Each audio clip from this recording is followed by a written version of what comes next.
Okay, so hello internet, hello world, whoever happens to be joining us. There could be teachers, parents, students, alumni from perhaps all over the country. Sure. Hey, welcome. Thank you for joining us. We're not starting yet. I'm just saying hi to anybody who's out there. Hello. And and thanks for being here. Jake went dark. Okay. Not exactly the. Hold on, I'm fixing it. Not exactly the best light or live stream. Throw that out there. Mood lighting. A little bit moody. That better? A little. Yeah, I'm looking a little blue. We have a really bad echo, by the way, so hopefully Matthew can fix that. Okay. That might be me. Hold on. No, it's everyone. It's everyone who talks. It sounds like they're talking through a tunnel. Okay. Again, it might be me. We all sounded pretty good earlier.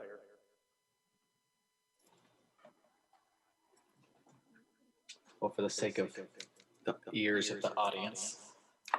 Well, we'll wait till Matthew gets back and engineer it for us. Are you right if I make a quick trip just to grab my headphones? Because that might be what's causing it.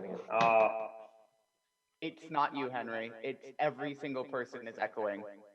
I know, but I'm using a conference call system, so it comes through the speaker, and it might be going back into the headphone. Oh, okay, that would make sense.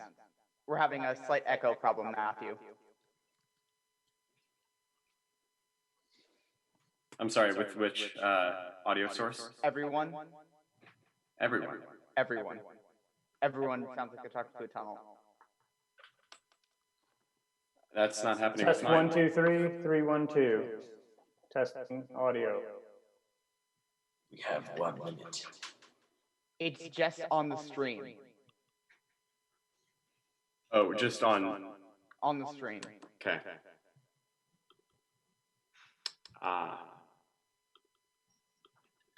Max said there's a echo suppression system somewhere. Yep, okay, I think I fixed it. So in 30 seconds, it should be fixed. Are we not echoing anymore? Maybe? In 30 seconds, we will not be echoing. Okay, if we are, I brought my headphones. Matthew cast a 3rd level silence spell, and... Oh, lovely. Yes. Lovely. We're still echoing. Okay, then that's on me. We'll see. I don't know if it's been 30 seconds yet. Yeah, it's the delay in the broadcast. It is. It's been over 30 seconds now. Okay. How about now? We'll have to wait 30 seconds to find out. I guess, yeah. 80.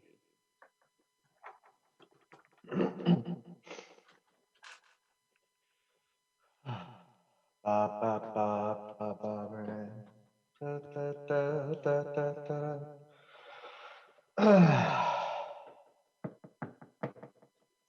yeah.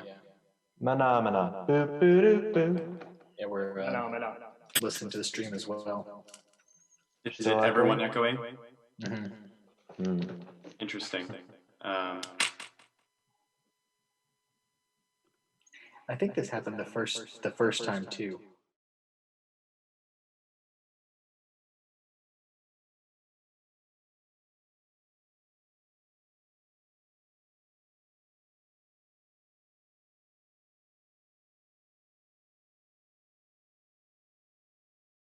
Being here, please enjoy the super cool artwork down below.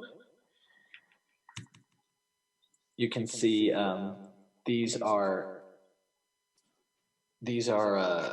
one second. These are illustrations done by Sabrina Kopecki, a sophomore at St. James. She does illustrations like this for D&D characters, and they're awesome. So yeah, thank you, Sabrina. Still waiting to see here if anything's been fixed.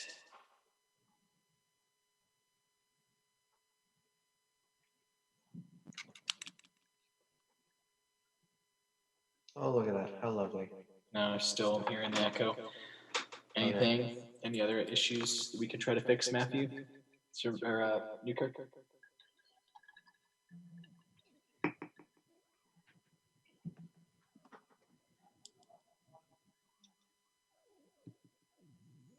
Any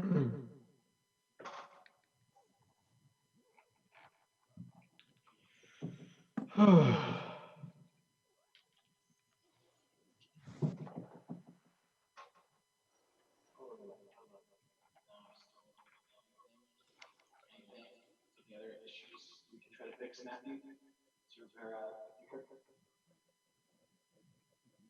We can try to fix, Matthew. All right, so we are, I'm still looking at it here. How is, I'm trying to keep an eye, it's weird because I'm trying to listen to my phone as well as this, and I've got it on a 30-second delay. So Yeah, I'm watching it myself. It seems more like there's just reverb, not so much echo. right. Like we're in a tunnel.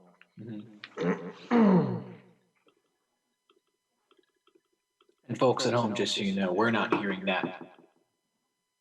In our conference call, it sounds like it's just happening through the stream. So Just give us one more moment and we will have this under control. Thank you. You lost Jay. yeah.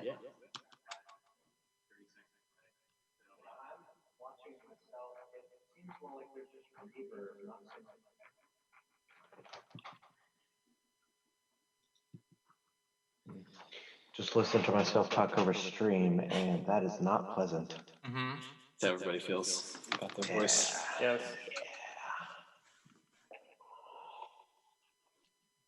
I'll just make a quick pitch for a few things. Assuming that this isn't the end of all things for too long of a time. Our Zoom call got all kind of weird there. Did it? I'm looking at the stream and we lost Jake in there. Yeah, he'll be back in. It looks like I'm back now.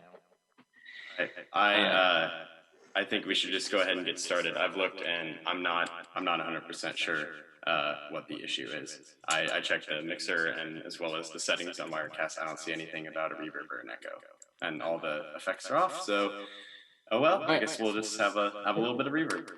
I apologize if that bothers people. Here we are. Assuming this is the end of all things, I'm drinking my own homemade kombucha. If you want to learn how to make homemade kombucha yourself, check out the summer camps page on sjkeepfaith.org. And there's kombucha camp this summer, and I'll teach you how to make it. So, without further ado, welcome Internet, welcome people, those of you who have stuck around and who are continuing to stick around through the reverb, or the whatever it is, thank you. My name is Mr. Corbin Hernandez. I'm going to be your dungeon master this evening. And with us here today, we have some really awesome players that I'm just super excited about. This adventure has been a long time in the making. We scheduled this, and I wrote it, play tested a couple times. We even had like a prologue episode last night where everybody played a game, and it was a lot of fun. So again, this is it's really exciting to be here. And I feel like it's probably more important than it was before we first started.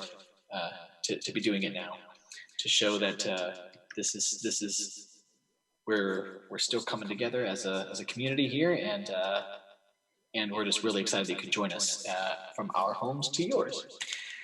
Without further ado, let me please start with a prayer, then we'll introduce all the characters. So, in the name of the Father, and the Son, and the Holy Spirit, amen. Dear Lord, thank you so much for this time that we have together.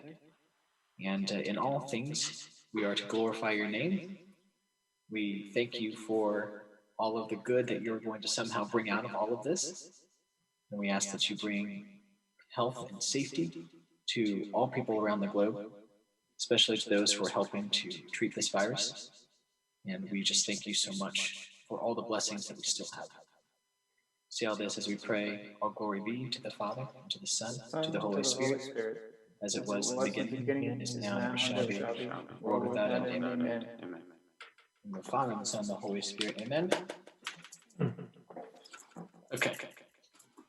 Howdy, folks. Here we go. let's just start off. I want to have everybody please just introduce the names and the races and the classes of their character. So, how about Henry? Go ahead and start. My name is Henry Kerschen. My character's name is Arzillion. He is a dragonborn merfolk hybrid, so to speak, and he's a wizard. Okay, let's go with Mr. Newkirk.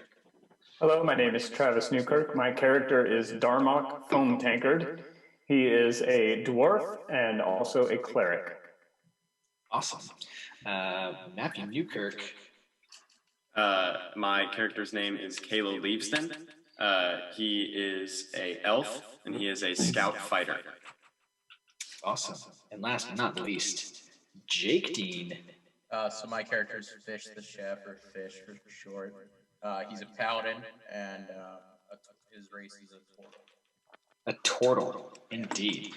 Also on the conference call with us, we have one Matthew Sermakowitz. He is the guy that we're going to be referring to if we need anything with regards to the rules, because I have a lot to keep track of myself, and if I'm a little bit confused on what a spell's capability is, or a certain type of check or something, I might say, Sir Mackwitz, could you look up Ray of Frost for me or whatever, and to try to keep the game moving, but Matthew will get back to us if we can't figure out any issues that we have.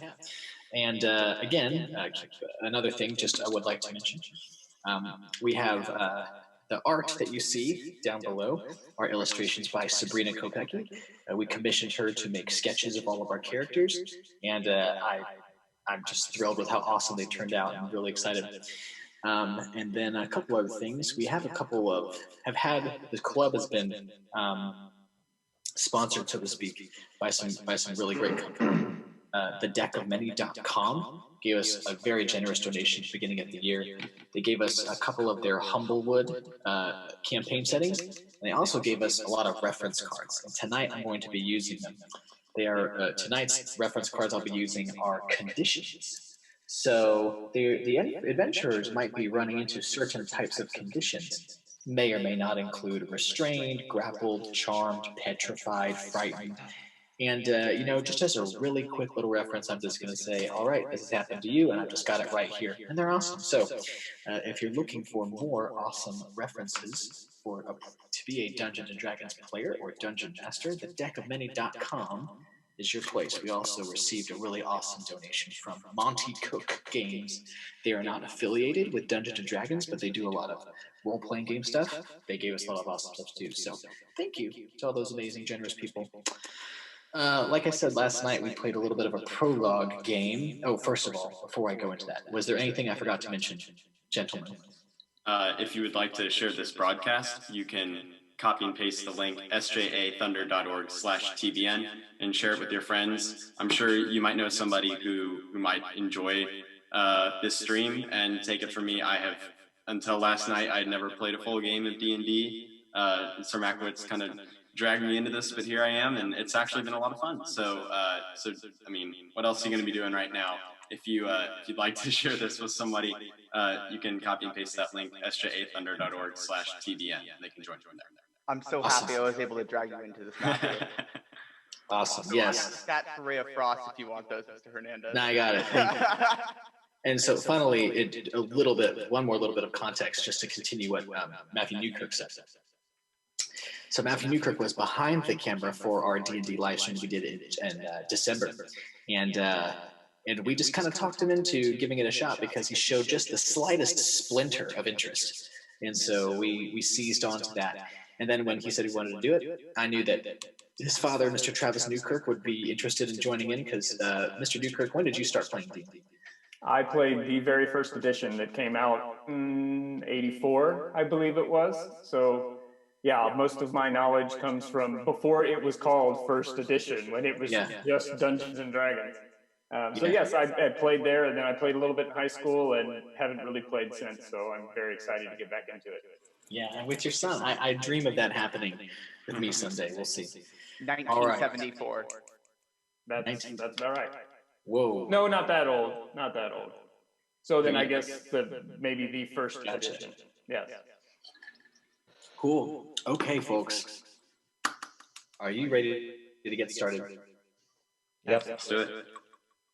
I'm waiting for something. We good? Is my video frozen? Can you hear me? You're all good. Yeah. Okay, cool. You jittered there a little bit. You're all right. Gotcha. I probably jittered right as I said, are we ready to get started? So here we go. This adventure is called The Dungeon Behind the Dragon. Now, our adventurers, Fish, Darmok, Kalo, and Arzillion. Darmok and Kalo knew each other. They had a little bit of a past. They ran into Arzillion and Fish a little while back. Started going on. They ran into each other to solve a mystery of a giant talking sheep. That's all I'll say about that. And ever since then, they have been wandering the lands, doing good deeds, but also, out for some money, which adventurers all need, of course, to have their adventuring lifestyles. Off a main road between two bustling metropolises in Faerun is a small tavern and roadside attraction called the Dragon. Most people are aware of its reputation. Some people seek out its dangers, some people avoid it. Nowadays, most people avoid it. You are responding to a call that you've heard, perhaps a sign that you saw in a nearby posted sign that said "Adventurers Wanted," and you are making your way to this place. And the things that you've heard about it are that it used to be a sort of training ground dungeon, but has turned into something far more deadly. That's about all you know. You find your way at night, and it is, you can barely see it. Like I said, it's like a big old stretch of road, and this little tiny road out in the middle of nowhere. You can see it in a little bit distance. This little tavern with something, like a building behind it, a couple of lights in the windows. You make your way down that road because you're pretty sure this is the place. When you walk in, this place is dead. There's a middle-aged man and a teenage boy behind the bar, an old man with his back to you sitting at the bar, and a tiefling, which is kind of like a purple-skinned, glowing-eyed, big-horned guy with a tail. This is a race of dark-blooded human folk. He's sitting in the corner smoking a pipe. Now, when you walk in, you notice all this. The guy behind the counter and the teenage boy, they like scramble and they come up from the bar holding instruments. And the middle-aged man has an accordion, and the teenager has a guitar, and they start to play you a song. And it sounds awful, but this is how it sounds. Welcome to the Dragon! We've got fun and games! We got everything you want! Money, magic, and fame! We have a dungeon in the back to challenge all your skills. If you got the money, man, you can run the drills. The Dragon! Welcome to the Dragon! Watch it drain all of your spells! Oh, and if you win, you get to ring the bell! And when he says that, the teenager jumps up to try to do some kind of cool move, but he smashes his guitar into the tankard of ale that's in front of the old man, and it splashes ale all over the old man, but he just sits there. He doesn't move at all. The teenager's super embarrassed. He's trying to clean up, and the other guy, he's got this big scarred over eye. The middle-aged man with the accordion is, human piece. Sorry. Thank you for being here. Welcome. Please make yourself at home. Welcome to the Dragon. Puts his accordion away. What do you do? Hello, my name is Arzillion, and these are my compatriots, Darmok, Kalo, and Fish. Oh. Welcome. Is there any particular reason why you're here? I believe we're all here to challenge your dungeon. Might I have your name? Yes, of course. I am Sivtrin. Please. Please come, have a seat. Have a seat.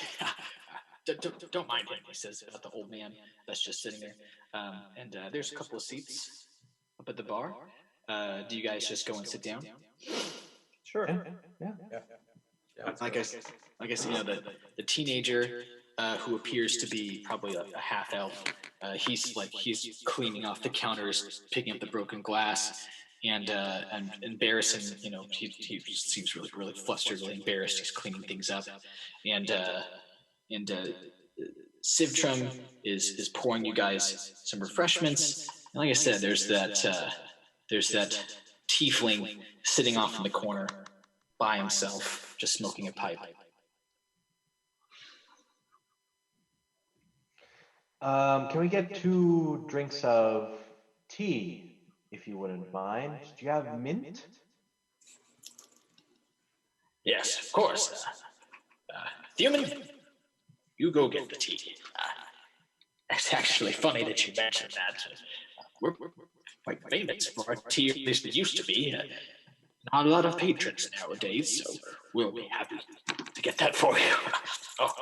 And he goes, and you see him start to boil some water. Thuman opens up some cabinets and gets some little bags out, and he sheepishly kind of walks over. Thuman doesn't look. I mean, he looks like a strapping young lad, and so does the barkeep, Civtrum. They both look like they're in good shape, and they prepare some things for you. Would you like anything to eat? Anyone? I'll have a few garden vegetables would be fine. Darmok, Kalo, anything for you? It's on me today. Do you have any cake? Cake. Yeah, cake. Well, if you're interested in cake, we don't have any here, but I think the man in the corner, the tiefling gentleman, he kind of smells of baked goods. I'm not sure. He might be maybe somebody you could talk to if you're interested about that. Why, thank you. What do you have that's fresh today? We have some rabbit, basically. It's about all we could get. We do have a few vegetables. I killed the rabbit, eating the vegetables, so it's all there. Understandable. If you have a nice stew of rabbit and vegetable, I would be happy to partake of a bowl. Nailed it. I as well. Okay, so you're served food. Fish, are you going to the tiefling? Yes. Okay, so you sit down, and the tiefling introduces himself to you. Hi, I'm Kobaj. Nice to meet you. Nice to meet you. I'm told you have some cake. Well, cake. That used to be something that I did have some of, but sort of misplaced it. Tell you what, are you interested in going in that dungeon back there? Yes, I am. That is why I'm here. Well, tell you what, I dropped something there that I would very much like back. And let me just say, it sounds like you might be interested in it. If you go into that dungeon, and if you find it, you won't be disappointed. I'll let you keep half as a reward. Bring the other half back to me.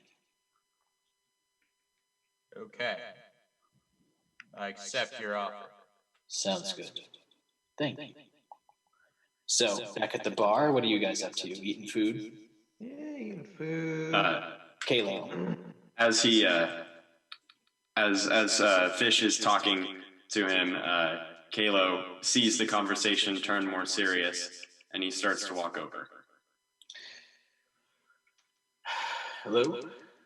Kobash. What's your name? Kalo, nice to meet you. Ah, nice to meet you, Kalo. Hear you're about to test your luck in the dungeon out back. Well, if that's what they would like to do. Everyone comes here for their own reasons. I know the old man has been trying to get people to come here. To do what, I'm not sure. We just came because I heard there might be treasure in there. Yeah, more than we bargained for, that's all I'll say. Can I make an investigation check to see if he's lying? Could you say that one more time? Can I make an investigation check to see if he's lying? Yes, so roll for insight. So right now, he is going to try to check and see if he thinks that this character is lying to him. He's going to roll a d20 and add his insight modifier what's on his character sheet. What'd you get? 14. He definitely sounds like he is telling the truth, but there's obviously more to his tale. You can tell, like, he's not necessarily avoiding saying something else, but he may not be telling you everything. Okay. Well, was business always booming here at this establishment? I don't know. Me and my friends got here just yesterday. I don't really know. We just had heard its reputation, and that's all. We just came seeking what we could here. Back at the bar, Citrin goes up to Darmok. Can I talk to you over on the other side of the bar there, sir? Absolutely. Thank you. Pick up my mug and follow him over.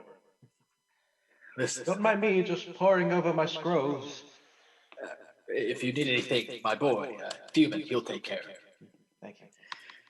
Listen, are you coming in response to my letter? Your letter. My post. We're a wandering band of men. Sometimes post is hard to reach us. I've posted things in the neighboring towns, just asking for people to come. Oh. Yeah. Has business been bad? Yes, and I don't even know where to begin. Too many people completing your dungeon and leaving you with no treasure? If only. That's what used to make this place fun. We used to bring people together.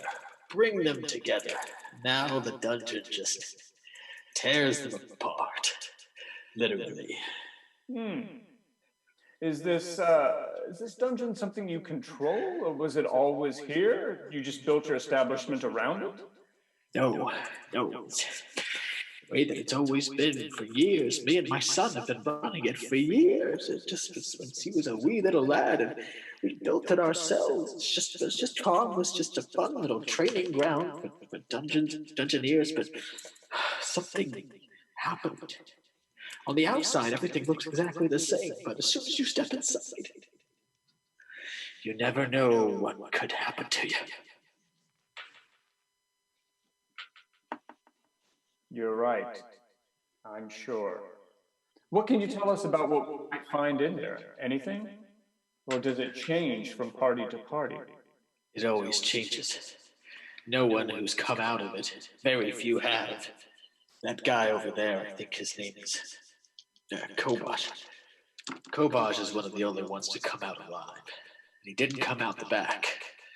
You get all the way through, back in Ard, there was a bell. You rang the bell, it means that you got through the dungeon. Bell rang all the time.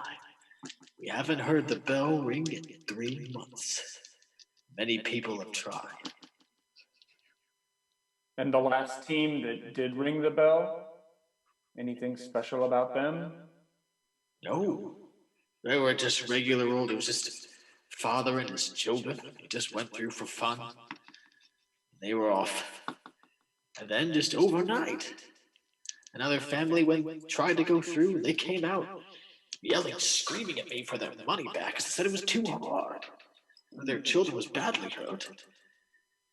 We just thought they were taking it too seriously, and then some more adventurers came through, because sometimes, full-on action adventurers go through to, for some jokes and some laughs. They came out bruised, bloody, maimed, furious, but at the same time, a bit impressed by what we were able to pull off. My son and I just couldn't put it all together. Went in there to find out what's going on ourselves. We went in a little bit too deep. And that's how this happened to me. But listen, this is why I call people here. My son wants to go back in. He's going to get himself killed. Someone needs to go in and find out why our dungeon is doing this and stop it. He thinks somehow there's treasure in there, and some people that have come out have said there are. And since this place is going under, because no one's coming here, he feels like we don't have much of a choice. We've got to go in and get the treasure and come out with it.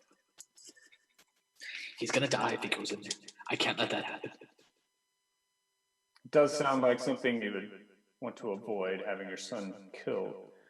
If my party was to take on this adventure and we were to find any treasure, would it be ours to keep? Yes.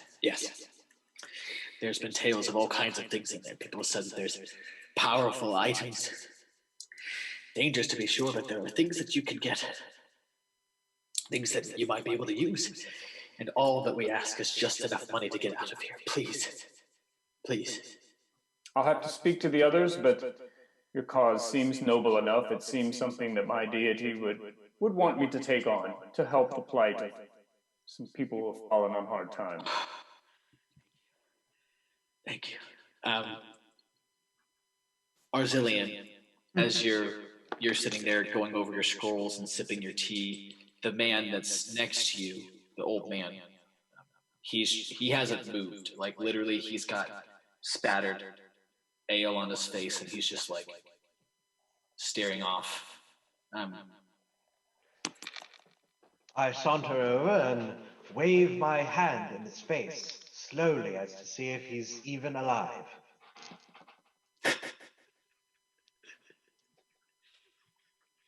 Hello? Is anyone in there? My name is Arzillian. What is yours?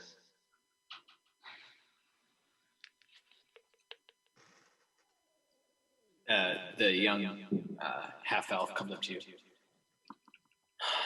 He was one of the first ones to come out. He was 32 when he went in.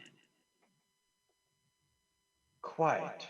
He appears to be somewhere in his 70s now. We don't know what's in there.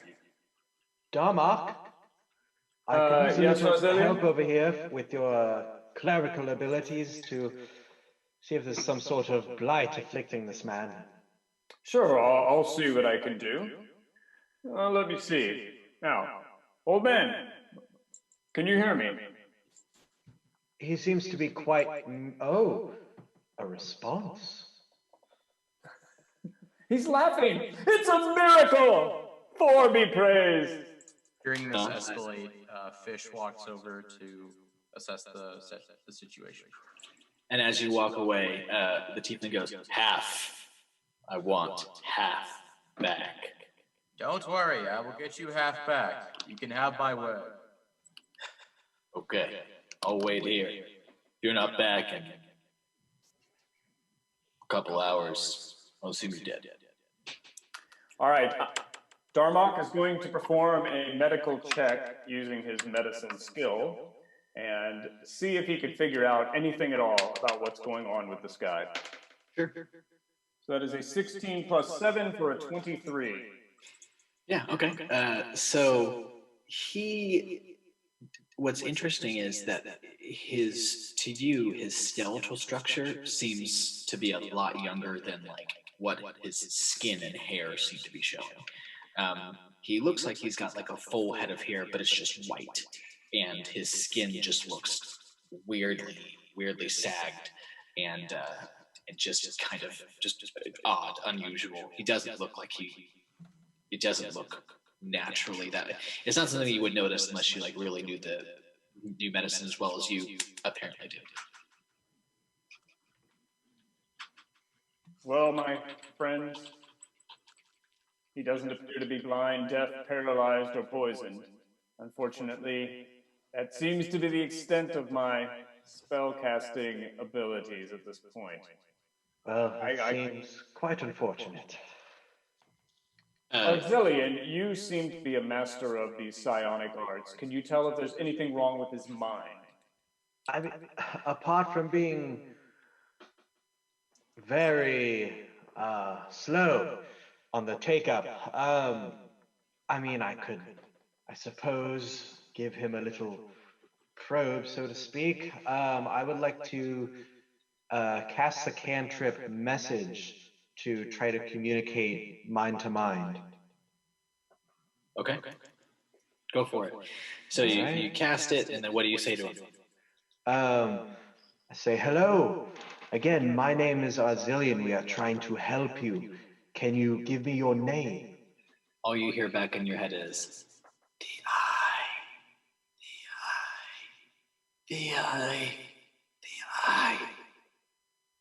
Okay, shutting that off really quick.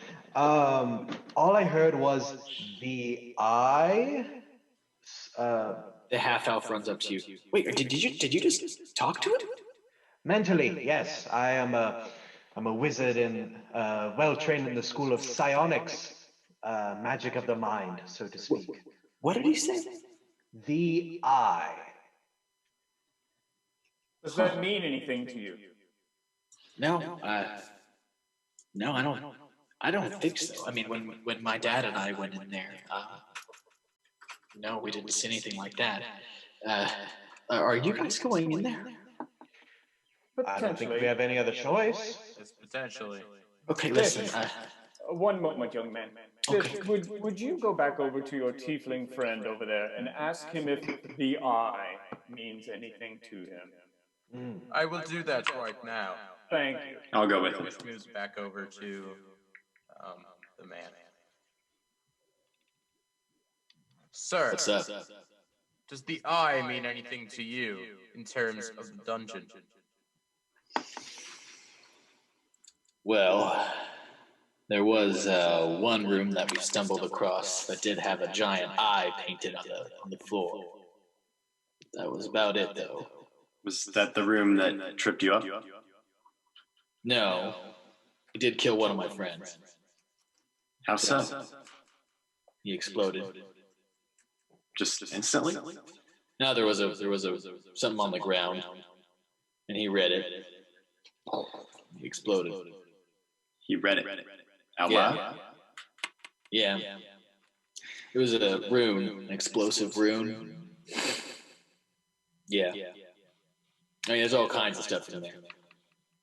Was he the only one who died? No, they all died. They all died. Thank you for the information, sir. What can you do? Hey, half. One half back. Yes, understood. Don't worry. Fish walks back over to the group. He says, the eye is on the ground in one of the rooms. There is a scripture written next to it that when read, blows up other people. Oh, no, hey, it just happens once. It's just a thing that happens once. It's done. So you don't need to worry about that. That one, anyway. I don't know if there's other ones. I make a perception check to see if he's lying. 11. He appears to be telling the truth to you. Okay. Nasty, that would have been insight. Insight? Yeah. I don't know if the bonus. No, it wouldn't have changed. Thank you, Mr. though. Mackwitz. So he comes up to you and he puts his hands on your shoulders. Everybody's like, I want you to succeed because I need my stuff back. Please just quit with all the chit chat. Go in there, get my stuff. Give me back half. You can have the other half. You'll like it. Be good for you. But just bring back half, please. Well, my friends, we have gone on adventures with much less information than this. Remember the time with the sheep? Remember that? Yeah. Quite a rousing adventure. Let's do it. The barkeep, Civtrin, he's fantastic, please follow me. And he starts to lead you out the back. His son, Demon, goes with you guys. And you go up to the entrance. It's a ramshackle building, just like literally just slapped together boards. And above it, it says the dungeon. And it says adventurers beware. They added an extra ER, and then somebody kind of tried to scratch it out. Okay. Well, I can't tell you what's going to happen as soon as you walk in there, but good luck. His son, please, he grabs onto Caleb. Please, let me go with you. Please. What could you benefit for us? I have. He's wearing a cloak. He kind of like fumbles in the back and he pulls out a sword. I can defend myself. Please, let me go in there. And Sivtrin is just sort of like, he's like mouthing.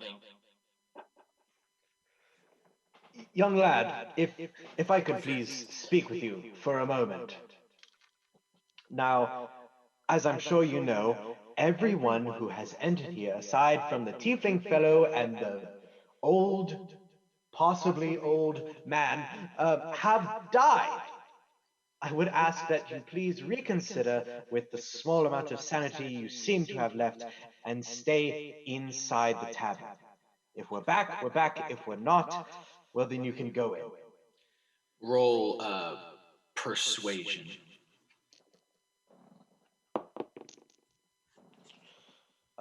That is a 17. He kind of blinks a little bit, deflates, and turns around and like awkwardly kind of tries to put the sword back in its sheath behind him. And his dad puts his hands on his shoulder, and as they're both walking away, his dad turns around. And they walk back into the dragon. Okay, you are at the door to the dungeon. Excellent. All right, I guess first things first, see if it's locked. It's a pretty crappy little wood door. It's just got a handle. There's not even a doorknob, it's just a handle. You pull it open, and it kind of just looks like darkness right in front of you, like weird, unnatural dark. Alrighty then. I'll cast. Oh, to my Jake and I'm sorry, Auxilian and Fish. Do you all have dark vision? Can you see? No, I No, don't. you do not. I do have light. As do I, as a cantrip. So if you need me to cast light on something for you, I would be happy to do so. Oh, I'm sure I could just plop it on my forehead, if the willing Lord permits. And I'm also able to see. I have dark vision. So the funny thing, Kalo, is that you do have dark vision, and it's nighttime right now. So like you're looking around, you can see everything just fine. Everybody else just sees like the silver, like moonlight, but even you can't see through this doorway. I have dark vision as well. Neither of you can see through the doorway. I have a bag with some small stones in it. I'm going to take one of the stones, cast my light cantrip on it, and throw it into the door of the dungeon to see where it goes. It just disappears as it goes through. Well then, either that is an impossibly long drop or some sort of teleportation. Either way, we kind of have to go in, don't we? Looks like it. Lead the way, Auxilian. So, do you all go in, or just Auxilian? I'm going. I'm with him. Yeah, let's go in. All right, so you guys walk in, and as you pass through that darkness, it immediately lifts. It was almost like it was just a sheet, almost. And you find yourself in this nice, big, long hallway. And the rock that you cast light on, it's on the ground. Like it still has light cast on it. It's there. It's just like you couldn't see through this one part of it.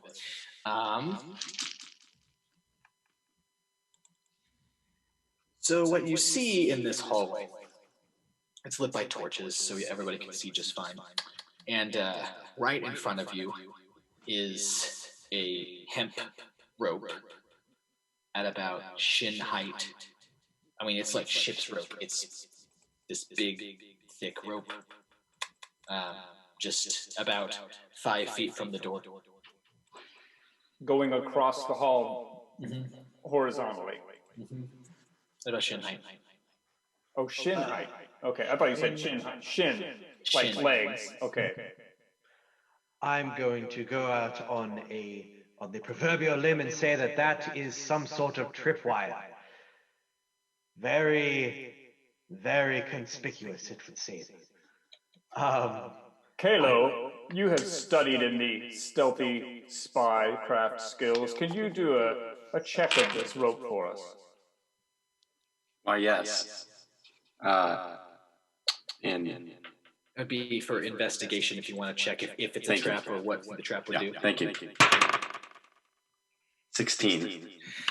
Okay, so you look along the rope. It seems very taut. It appears to go into some holes in the sides of the walls, and there appear to be up the wall at about mid-arm height. You see some a hole on either side of the hallway as well, like a little hole. Okay. But the rope is going out? Yeah, so just in the hallway here, there's the rope that goes across, and there's 2 holes here and here. Okay. Interesting. So I say, well, looks like there's definitely some kind of rig here. Ah, lovely. If there's a rig, that means it can be taken apart. Is there any way to spring this without causing harm to either of us? I have noticed that my friend Kalo has a bullwhip on his hip. Do you believe you could whip that rope and pull it from a range? Let's give it a try. Okay. So I whip the rope, pull it back. Okay. You do that, you hear like a and out of the 2 holes, these arrows, but with like foam tips go. With foam tips. Didn't They know don't that even had been invented yet. They don't even like get all the way across the hallway. There's like both of them kind of shot at the same time. And is the rope did the rope go back to being taut? Yeah. Kalo, would you mind doing that again? I think so. Nothing happens. You hear but nothing comes out. Seems like a poorly designed trap. I would think so. I mean, we might be able to pick those up and use them as small candles next time we decide to go camping, but I don't really see much other practical use as a form of dart. All right, before we go on, Darmok is going to use a skill that I never thought he would actually use. As a hill dwarf, he has something called stone cunning.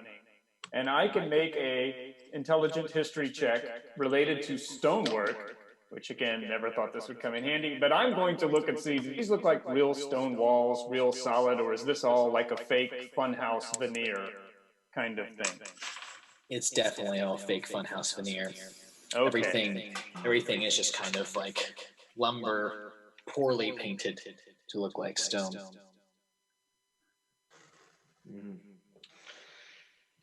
That is quite disappointing, isn't it?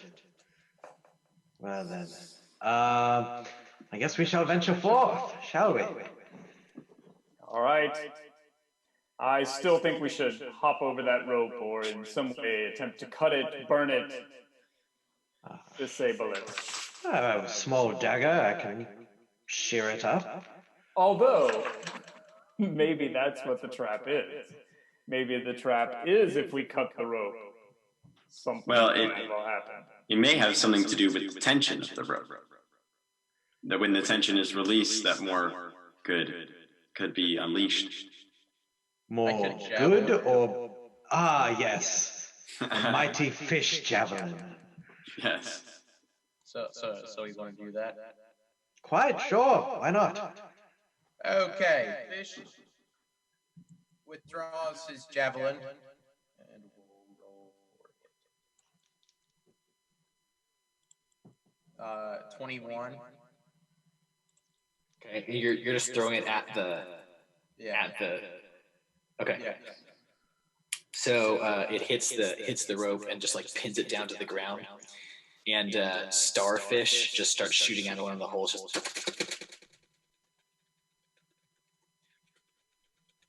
Just live starfish. Just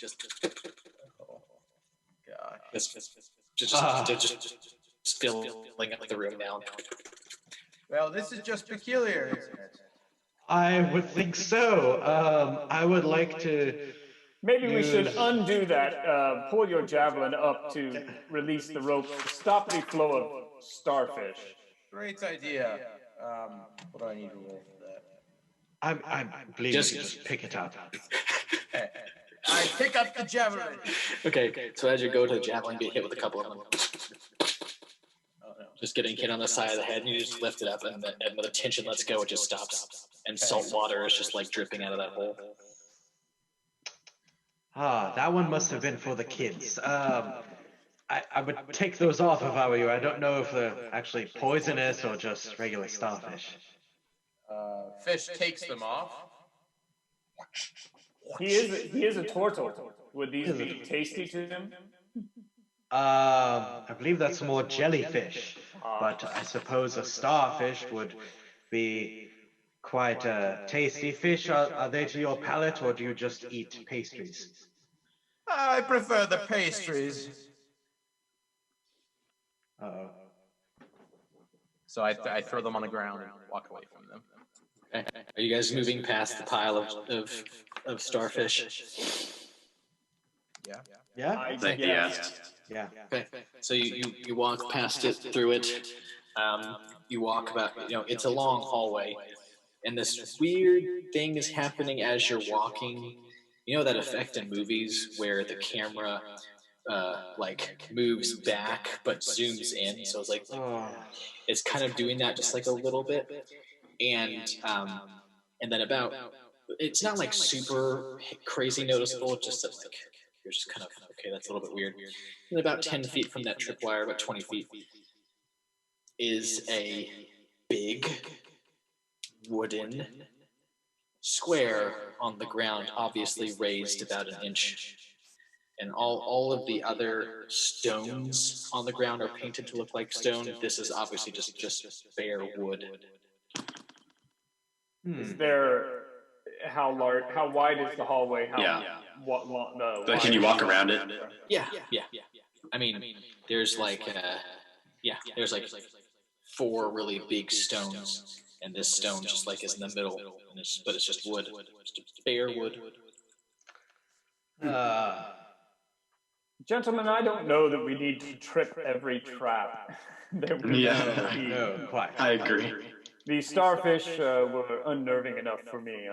I don't know that we need to tamper with this obvious trap. We could probably move on from it, although I am going to look up to the ceiling to see if it's a pressure plate and something might open and drop on us. You don't see anything above you. Okay. Is it still dark up there?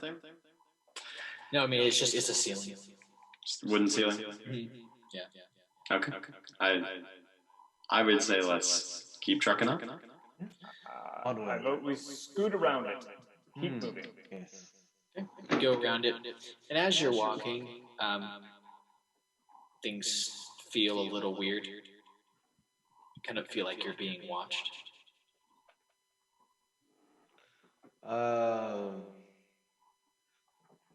Does anybody look around? Yes, I look around inquisitively. Whoever looks behind them sees that the hallway appears just behind them, not in front of them, just behind them, to be tilted at an angle and actually kind of like corkscrewing, so that the door behind you that you just went through, it's like it's at a 45-degree angle, like Funhouse. Kind of a vertigo thing. I don't think that is in the laws of reality. What's up, Kalo? Can I make a perception check to see if this is just something I'm imagining or if this is something that's really happening? Or would that be a different kind of check? Well, my question to you is, do you think that this is natural or magical? I think it's magical. Yeah, then you would do an Arcana check. Okay, Arcana check. 8. Boy, you're kind of clueless here. You're not quite sure what's going on. Being the more magic inclined, I would like to make one myself. Yeah, anybody can who wants to. Darmix GSML. The stone that has light cast on it that we left back by the rope, is it also appear to be going up at an angle, or is it falling down with where gravity would normally pull it down? Doesn't appear as gravity doesn't appear to be doing anything. Okay. It So just looks. The stone is moving with everything else. It's not falling. The starfish are still on the floor, which is now sideways. Okay. I rolled a 19. Yeah, there's some weird magic stuff. And our dungeon master has left us. Yeah. Nope, there he is. You're There back. you go. Okay. If there's any SJ students out there, this is kind of a preview. Welcome to the next 2 months. So weird magic. All That's right. what you're feeling. Fish, Gentlemen, any at this insight? point- Oh, I went to You look. asked for insight, correct? yes. You know, I'm just as confused as the rest of the party. Lovely. Well, there does seem to be some sort of enchantment on this place, or maybe the building itself is magical in nature, but I really think we should continue. It is giving me the chills. I would like to look forward down the hallway. Where are we going down the hallway? What do we see at the far end as far as we can see? Yeah, another 50 feet or so. There is a doorway. There's a door, and you can kind of tell there's like 3 levers next to the door. All right. I say we proceed cautiously.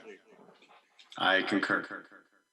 You make your way down the hallway. Again, Mike, as you're walking forward, it seems totally normal. Anybody who looks behind them, that 45-degree angle of the door behind you just keeps on turning. The more that you walk forward.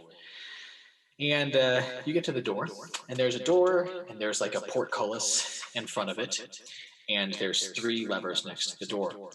Over the first lever is a red X painted. Over the second lever is a red X painted.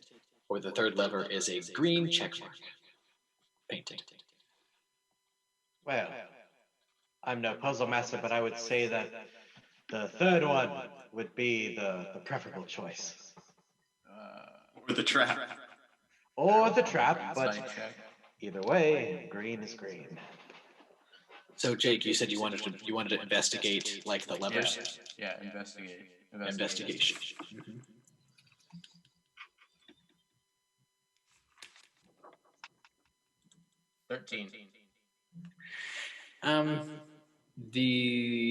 From what you can tell, they all seem functional. Like they all look like they're like attached to something that's going to do something. You really can't tell what or where though. And you said there's a door with a portcullis, like a iron gate kind of thing. So is the iron gate on tracks? I mean, is it set in a groove in a track? Mm-hmm. Gentlemen, before we pull any levers or do anything rash, might we try to spike the portcullis closed? I do have some iron pitons in my bag. Use my hammer to try to put those in place and spike that door shut, or spike it open. I would think that open is the direction in which we want it. I mean, we are trying to get to the end of this. Yes, but I'm just afraid that stepping through it without pulling a lever or in some way securing it might cause iron spikes to come down upon us. Would my crowbar or iron pitons happen to be of any use? Well, the pitons themselves are just little spikes. We could use anything, the back of my hatchet to hammer them into the stone, wedge them in there. Just to be clear, sorry, there's a wooden door, and then the portcullis is in front of that. It's fully down. Oh, it's down. That's what I thought. I thought it was hanging up above us. Gotcha. Okay. It's just inside the doorway, though. Got it. That makes sense? Yes. Can't see through the door. We could theoretically reach through the portcullis and touch the door. Yes. Okay, gentlemen, we must raise the portcullis and open the door. Okay. I guess. Which one of you would say you are the most resilient? I do have a fairly high wisdom score if we needed that, or a high constitution score if we needed that. But I do Let's not wonder. talk scores now. Sorry. Quite. I've always been a hardy and wise sort of fellow. But I do wonder if our friend Kalo, with his whip, could reach out and catch one of the handles and pull it, that we could stand back from a distance and be somewhat safe. Perhaps. What does the party think? Sure. Sure. Go ahead. Fair enough. Well, I think we should decide which lever he's going to whip. I was just about to get to that. Green first? I have a feeling the first red X. I would concur. I think that the green could be a trap. Okay, well, I mean, this place hasn't exactly given us any indication on whether yes means no and no means yes, so sure, why not? Does anybody else have a whip? You are the only one that I know of. I didn't know if we have a mage hand from our wizard. Sadly, no. I mean, I could definitely make a very loud noise with the thunderclap to see if anything shakes loose, but I mean, we are in a very enclosed area, and I don't want you all to go deaf. I have a thought. In my backpack is a hemp rope. Perhaps we tie it and pull two at the same time. That could work. I also have hemp rope that could be used. So maybe we pull all three. I'm sure, yes. Sounds like a great idea. Why not? Let's find out what happens. All right, so I will use my hemp rope and Turtle's hemp rope and my whip. I give my whip to Dharma, and on the count of three, we pull. 1, 2, 3. Now, before you pull, how far from the door are all of you? My whip is 15 feet, so I'm going to... Mine Turtle, how long is yours? 50 feet. Yeah, mine is 50 feet, so... I have a 50-foot. I actually have two 50-foot ropes. So 50 Okay. feet. So you're all about 15 feet away from the door. Yeah. Yes. Sure. Okay. TPK? So you all pull the levers, and you hear just three things happen all at once. The portcullis goes up, the door opens, and right in front of you, so much so that you're all going to have to make dexterity saving throws to avoid falling in. The floor collapsed into a pit of acid. So everybody make a dexterity saving throw. 20. That's by the way, that's just a reminder on your character sheet. There should be saving throws, different modifiers for saving throws. So 19. Okay, so hang on. I rolled 7, but I believe I have superior abilities, proficiency in athletics, nature perception, stealth, or survival. Would that, or are those actual? You rolled a natural Those are 7? ability checks. This would not be. I rolled a natural 3. Oh, okay. Okay, thank you. So 3. Well, no, wait. I Three had plus my zero. thing 7. okay, so you two got 7. Okay, the other two got pretty good. So Arzillion and Fish kind of like are able to get back, but Dharma and Kalo, whoa, and they go in, and you're able to. You're not like falling face first in. You're able to like actually go in. Well, you tell me, how would you like to fall into the acid?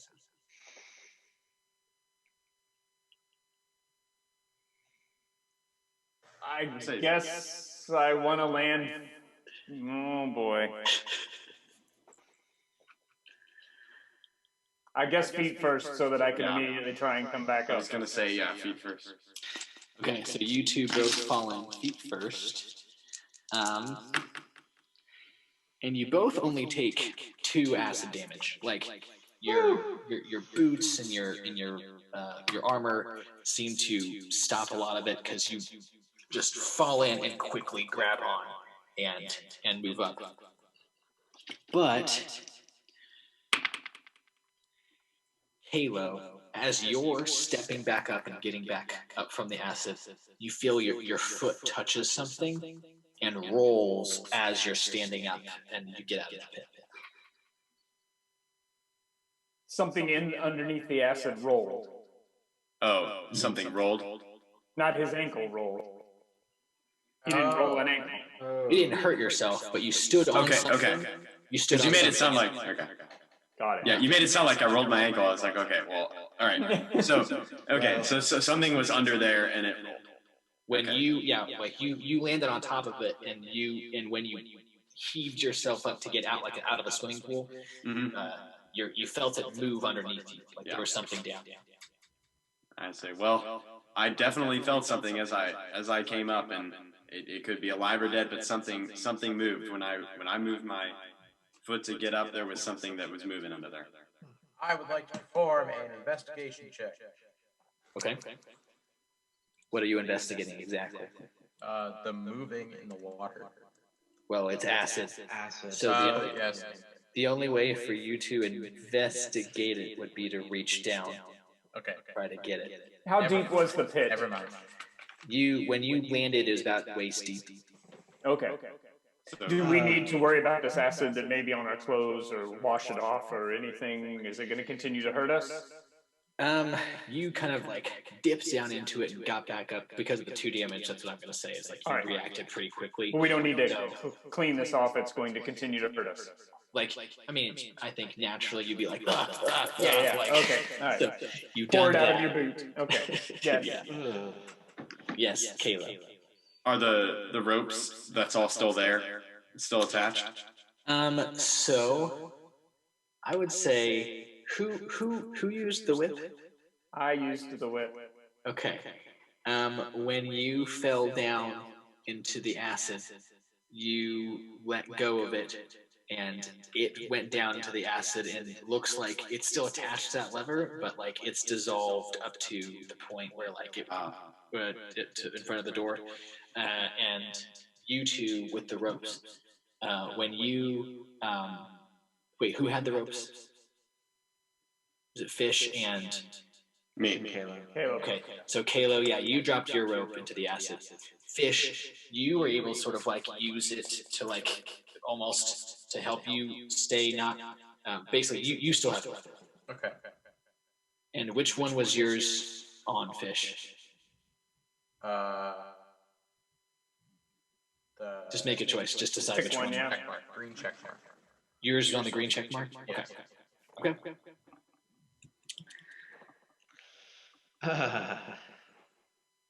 Well, Is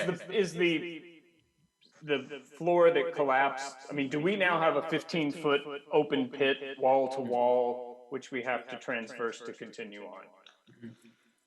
All right, gentlemen, I can attempt to use thaumaturgy to try to blow the wind and blow it at one of these levers. Don't know that it's strong enough to do that. I'm going to let Sir Makowitz look at that and It's strong enough to blow open doors and windows that are unsecured, according to things I've done in the past. And so what are you trying to do exactly with that thaumaturgy? Well, if we pulled the lever down, I want to blow the green wind back up. It doesn't actually control the wind. It specifically says that it just opens doors or windows, like they slam open or shut. So did you hear a voice? There isn't a specific mention of wind in thaumaturgy. Okay. Thank you. So I like where your head's at. Let's say you try to do it, and when you do, the rope that Fish is holding onto like wobbles and looks like the lever could go up because the rope's still attached to the lever. Fish. Yeah. If you just want to make a whipping motion with it just to get it to go the other direction, that might do something. Fish performs a whipping motion to Right. lift lever up. Yes. And the lever goes up and the floor comes back. Woo! But what did we learn, gentlemen? That the green check mark would have dropped us into a pit. Green does not mean go. That is Green means acid. My B. Wait, was the acid green? Okay. There you go. Well, what does the red mean? Both of the doors. The porticlet and the door. All right. Oh, second question. Is the tilt still there? When you look behind you? When I look behind, when I look back? Okay. Move forward through the open door. We ready? All right. Yep. You can see through this door. So as you go through this to this door, there is not really any light source. But the light from the previous room is spilling in enough for you to see as you walk in, but not a ton. You can just tell that you're in a room about 40 or 50 feet wide, and the sound's really bouncing weird in this room as you walk in. It does actually sound like stone actually echoing around. Darmok, we might want to still see if this is stone or just some magical illusion. I will examine the stone with a 21 on stone cutting. Yeah. I mean, it appears to be stone to you. Yeah, it's stone. Yeah, and it's pretty cool. You haven't seen stone like this except for delving down real deep into some kind of remote mountains. I relay that information to my team. And you said the sound is echoing around strangely? Yeah, so Kalo and Darmok, you know because you have dark vision that the room that you're in is a dome. But Fish and Arzillion, you guys are just kind of in the dark right now unless you do something about that. Are there any doors on the outside other than the one we went through? There's a door straight ahead. Okay. Darmok, may I borrow some stones to toss around the room? Absolutely. Here, I have a whole bag full. Lovely. Pull out, say, 6 stones and plop a light on each of them, and so light can only be cast on one object. Oh shoot! Right. When you could also just cast it in the area. Yes. True. Well, I really like where your head is, though. That's really cool. I love the idea of a bunch of glowing rocks. That's awesome. It does have a 20-foot radius, so I can always just take one and roll it into the center of the room. Would you like to do that? Yeah. I So would love to cast light on a rock, throw it to the middle of the room, and there it is, a big red eyeball painted in the middle of this room. It's pretty big, 30 feet into Oh, the eyeball! And inside the eyeball, it looks like there was some kind of explosion, just like black explosion marks kind of are like the middle of the eye. Well, there's something written. I'm definitely averting my eyes. Once I see it's the eyeball, I am not looking down at that. Did that fellow back in the tavern say that all of them died here, or just in general? Because I know that one guy died, but I don't know if all of them died. He said all of them died, but I don't know if that means here. I'm assuming that it is. From the way I heard it, it sounded like it was just the one man who died here, and that there may have been more. Now, I will say that I did believe his story, that somebody did die here and that there was definitely an explosion here. He also said that it wouldn't happen again, but that doesn't mean that something else couldn't happen. No. There is something written on the ground, like After he kind read of, it. next to the explosion.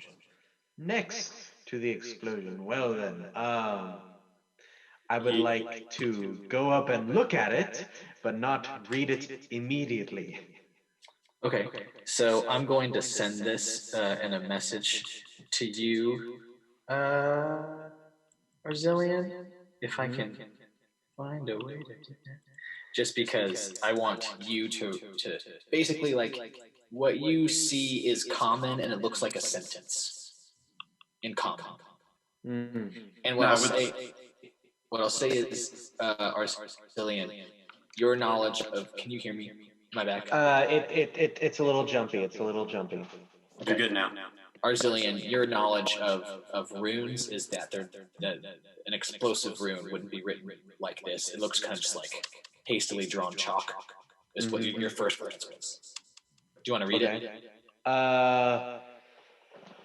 Mentally, I would like to mentally read it. Can I make a comment? Yes, Caleb.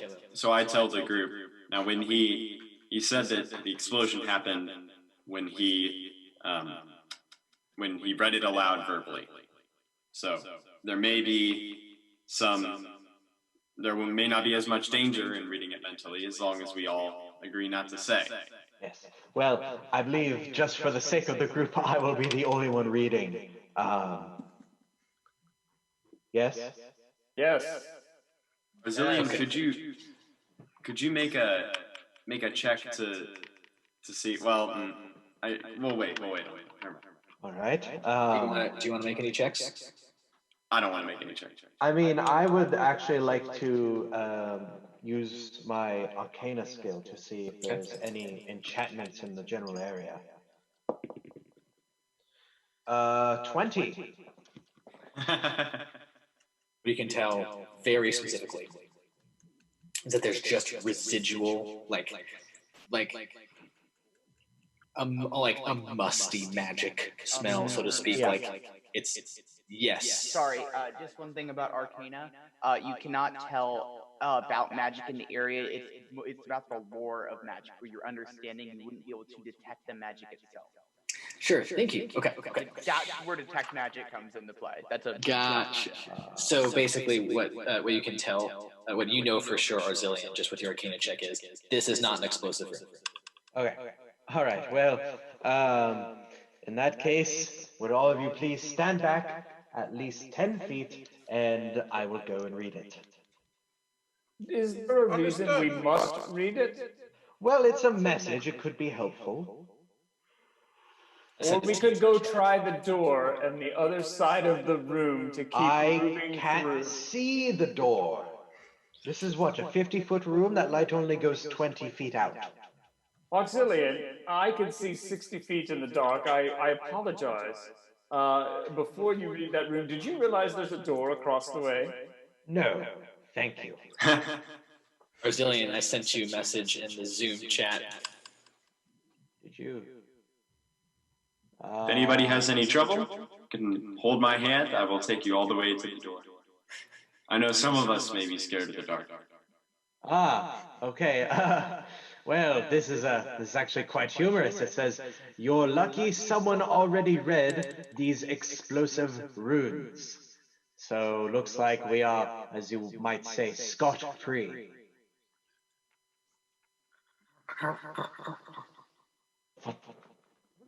Am I the only one who heard that? Did you Yeah, actually? I heard that as well. Did you look behind you, Arzillian? Yes. There's something you can very faintly, just because of the light, you can barely faintly see something kind of small over by the door that you guys just came through. Dharma, Yes. turn around, please. All right, I turn around and look. I'll turn with him. Okay, so there's like something about the size of, in out of game terms, a soccer ball, a little soccer ball type thing floating over by the door, and it's well, you can't quite tell what its front or its back is, but it's just sort of huddled back into going, and it kind of has these like almost tentacles, like 4 tentacles coming out of its head, but you can't really tell what it is from here. I'm picking up my small, light rock. I gently roll it over in the general direction of the thing. Okay, so you roll it over there, and it reacts to the sound to the light alert. And Sir Makowitz, yes, thank you. Go ahead and show them. This is. Oh, that does not bode very well. Probably aim for the X. That appears to be a tiny beholder.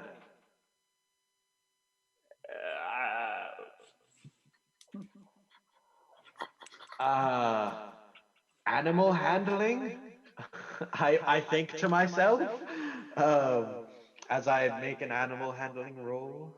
Okay. Do you tell me what you do? I cautiously walk up to it with my hand out like this, as to let it sniff without implying danger. Let's see, that is a 15. Yes, Darmic. While he is doing this, I am going to be looking around the rest of the room, because if this is a baby beholder, mommy may be somewhere near, so I'm going to be looking around, keeping watch. Sure. Yeah, you're just looking around. You don't see anything else unusual in this room, besides just the door across. I'm not watching whatever they're doing right now. Gotcha. Okay. So yeah, you said, what'd you roll again? 15. Okay. So it goes and floats over to you, and it doesn't really have a nose, but its little eye stalks like tap your hand like. He looks up at you. Hello. Are you hungry? Okay. Reaching into my pack, I pull out a small dog treat like kibble, and offer it in my palm to the small.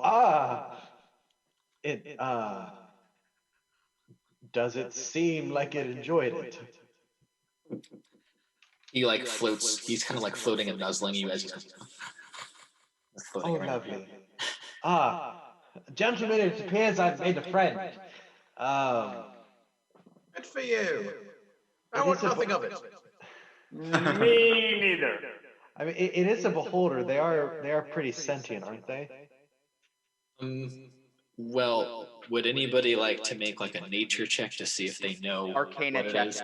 It would be Arcana because it's discerning a magical creature. All right, I'll do magical that. creature? Any magical creature or inhabitant of the realms Henry, is an Arcana check. So thank you, Smackwitch. What I would also say is, if you would also if history would be better for you, you could use history to see if you've read about these before, or Arcana. All right, 15. Yeah. 15. 20, but it's not natural. 23. Give me 1 second.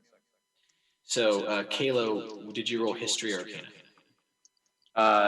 I rolled with history. We'll go with history in 17. Okay. So, your knowledge of... okay, Fish, you have no idea what's going on. That's right. Kalo, with your knowledge of like having read books and stuff about magical creatures and monsters and stuff, this doesn't seem like beholders usually have a lot more eye stalks, and you're not quite sure this is a beholder. Arzillian, what did you roll? I rolled a 23. Arcana? Yeah. Does it look damaged? No. And then Darmok, what did you roll with? 17, and I rolled a history. Okay, same with you, Darmok. You're just like, oh, I don't think that's a beholder, like, or at least you've never heard of. Come to think of it, neither of you, Kalo or Darmok, are aware in history books about like how do beholders create it. Arzillion, however, does recall a bit of information that beholders are created when a beholder falls asleep and dreams of a beholder, and then a new beholder comes into existence. So Arzillion is aware that there are no such thing as baby beholders. So that's why this is maybe a little bit weird for all of you. Well, there's quite no such thing as a baby beholder, as they do sort of just appear when another beholder dreams of a beholder. It does still have the general shape. I would say this is more like a beholder puppy, based on its behavior. But I would caution that beholders typically have a range of abilities that they have that can be projected from their eyes, including death, disintegration, petrification, sleep, telekinesis, unnerving, so to speak, slowing, fear, paralyzation, or charming, which could be why it's appearing so puppy-ish. We could have just gotten hit with a nasty dose of charm.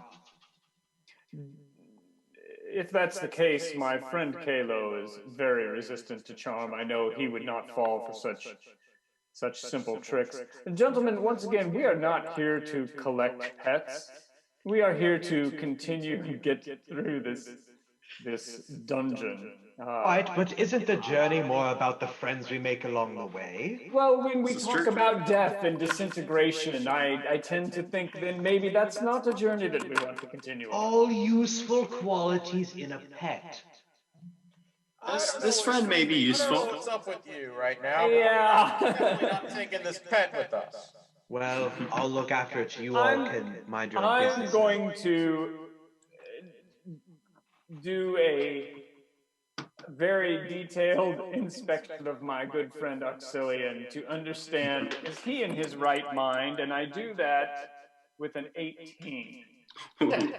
Yeah, he seems fine.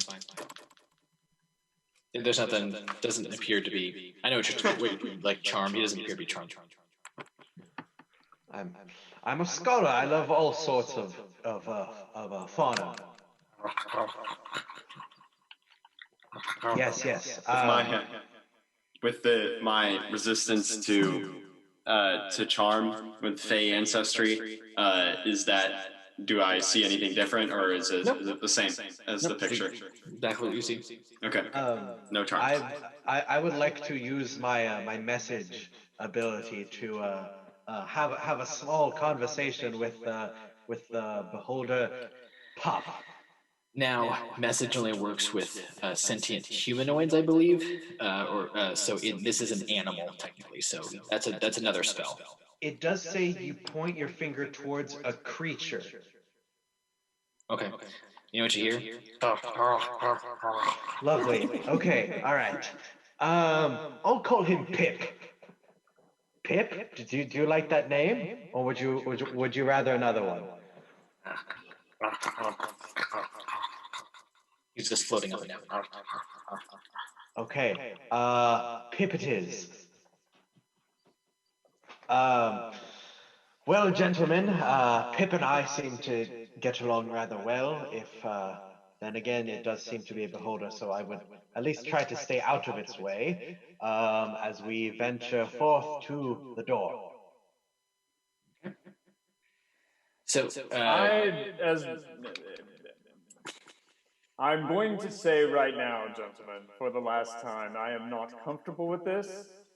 The idea that we have picked I am up on the same page. a stray dog, a stray pet, even if he is adorable and whatever, I'm not happy with this. And the first sign of him getting out of line will be the last sign of him getting out of line. See, you're fair saying enough, that, Dharma, My friend, you're usually the one that's pretty relaxed about these things. I mean, Right, yes. who knows? Maybe you'll be able to get him a beverage the next time you get back. Much like any father who dislikes a pet, one day you will be sitting on the couch with him. Maybe when he's on the couch as a throw pillow that I have made from his skin, yes. Don't say that in front of him. He is still a beholder. You don't want me to tell him to disintegrate you. He's not a Quite beholder. rude. Yeah, I was about He's to not say, a beholder. that does bring up the question. Not a beholder. I think I know what he is. Out of character, I mean out of game, I'm pretty sure I know what he is, but all right. Also out of character, very different reaction towards this beholder creature than you did to the sheep. The sheep was great. I love the sheep. And yet you don't like the small, nuzzling, multi-eyed stock puppy? All right, I'm going to the door. He's a bad omen. I want to go It's about inspect this new door. But if that thing gets in my way, I'm going to use my war club my warhammer as a golf club and see exactly how far he will fly. Fine. I am right with you. I really can't stop you. Okay. All right, I go inspect the door.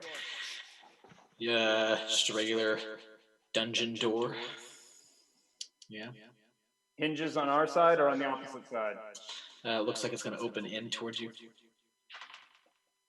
I check for traps, for locks, anything like that with an 11. No, you don't see anything. Nothing appears out of the ordinary to you. Just like a ring you pull on to open it? Yep. Gentlemen, are we ready to proceed? Yes. Should I leave the pup? I don't want to abandon him, but should I leave the pup? Yes. Leave the pup. I would like a second and third opinion. Darmok. I would prefer that you would leave the pup behind. This is his natural habitat, after all. Who knows what's going to happen if we take him out into the sunlight? When are you ever scared in your natural habitat? I don't would like to want him offer. be scared. I want him to stay in his natural habitat. I would like to Seems offer. hardly natural. Yes, Caleb. I'd like to offer. Nobody has solved this thing in 3 months, and who knows what happens when we do. There may be a way to come to get him back when this is all said and done. Fine. Pip, I pull out half of my satchel of kibble, leave it in a small pile with the glowing rock, and sort of pat him that way as we sneak into the door. You open it and go through? Yeah. Yes. Okay. So Pip appears to stay there, and he's like, he looks at you as you go through, and as soon as you go through the doorway, darkness. Again, like a veil. You can't see him, and you can't see anything around you at all. Not with dark vision, not with a light spell, not with anything. No. Hey guys, welcome. Hello. Hi. Hey. How's it going? Fine. I just had to give up a new potential friend, but what is your name? I don't really have one. I just kind of exist. Hey. No, I really don't. I just became one day, and I'm here. Is this man's voice coming like from beyond or coming from like all around in the room? Above you. Above. Very clearly above, not like echoing around, but above. Clearly, like towards the center of the room and above. Okay. Is it still like magical darkness?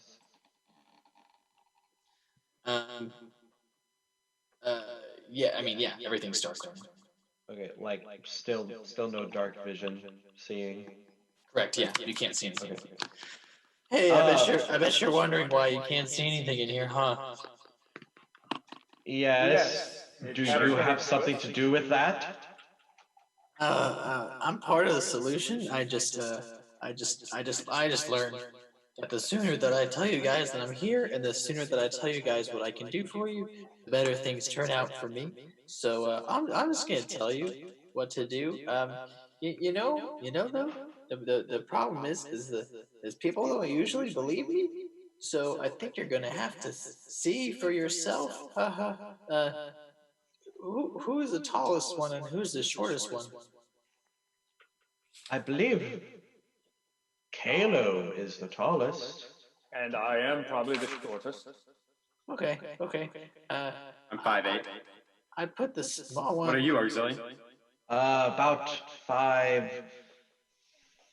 I'm 5'11". Well, you have me beat. All right, looks like I'm the tallest.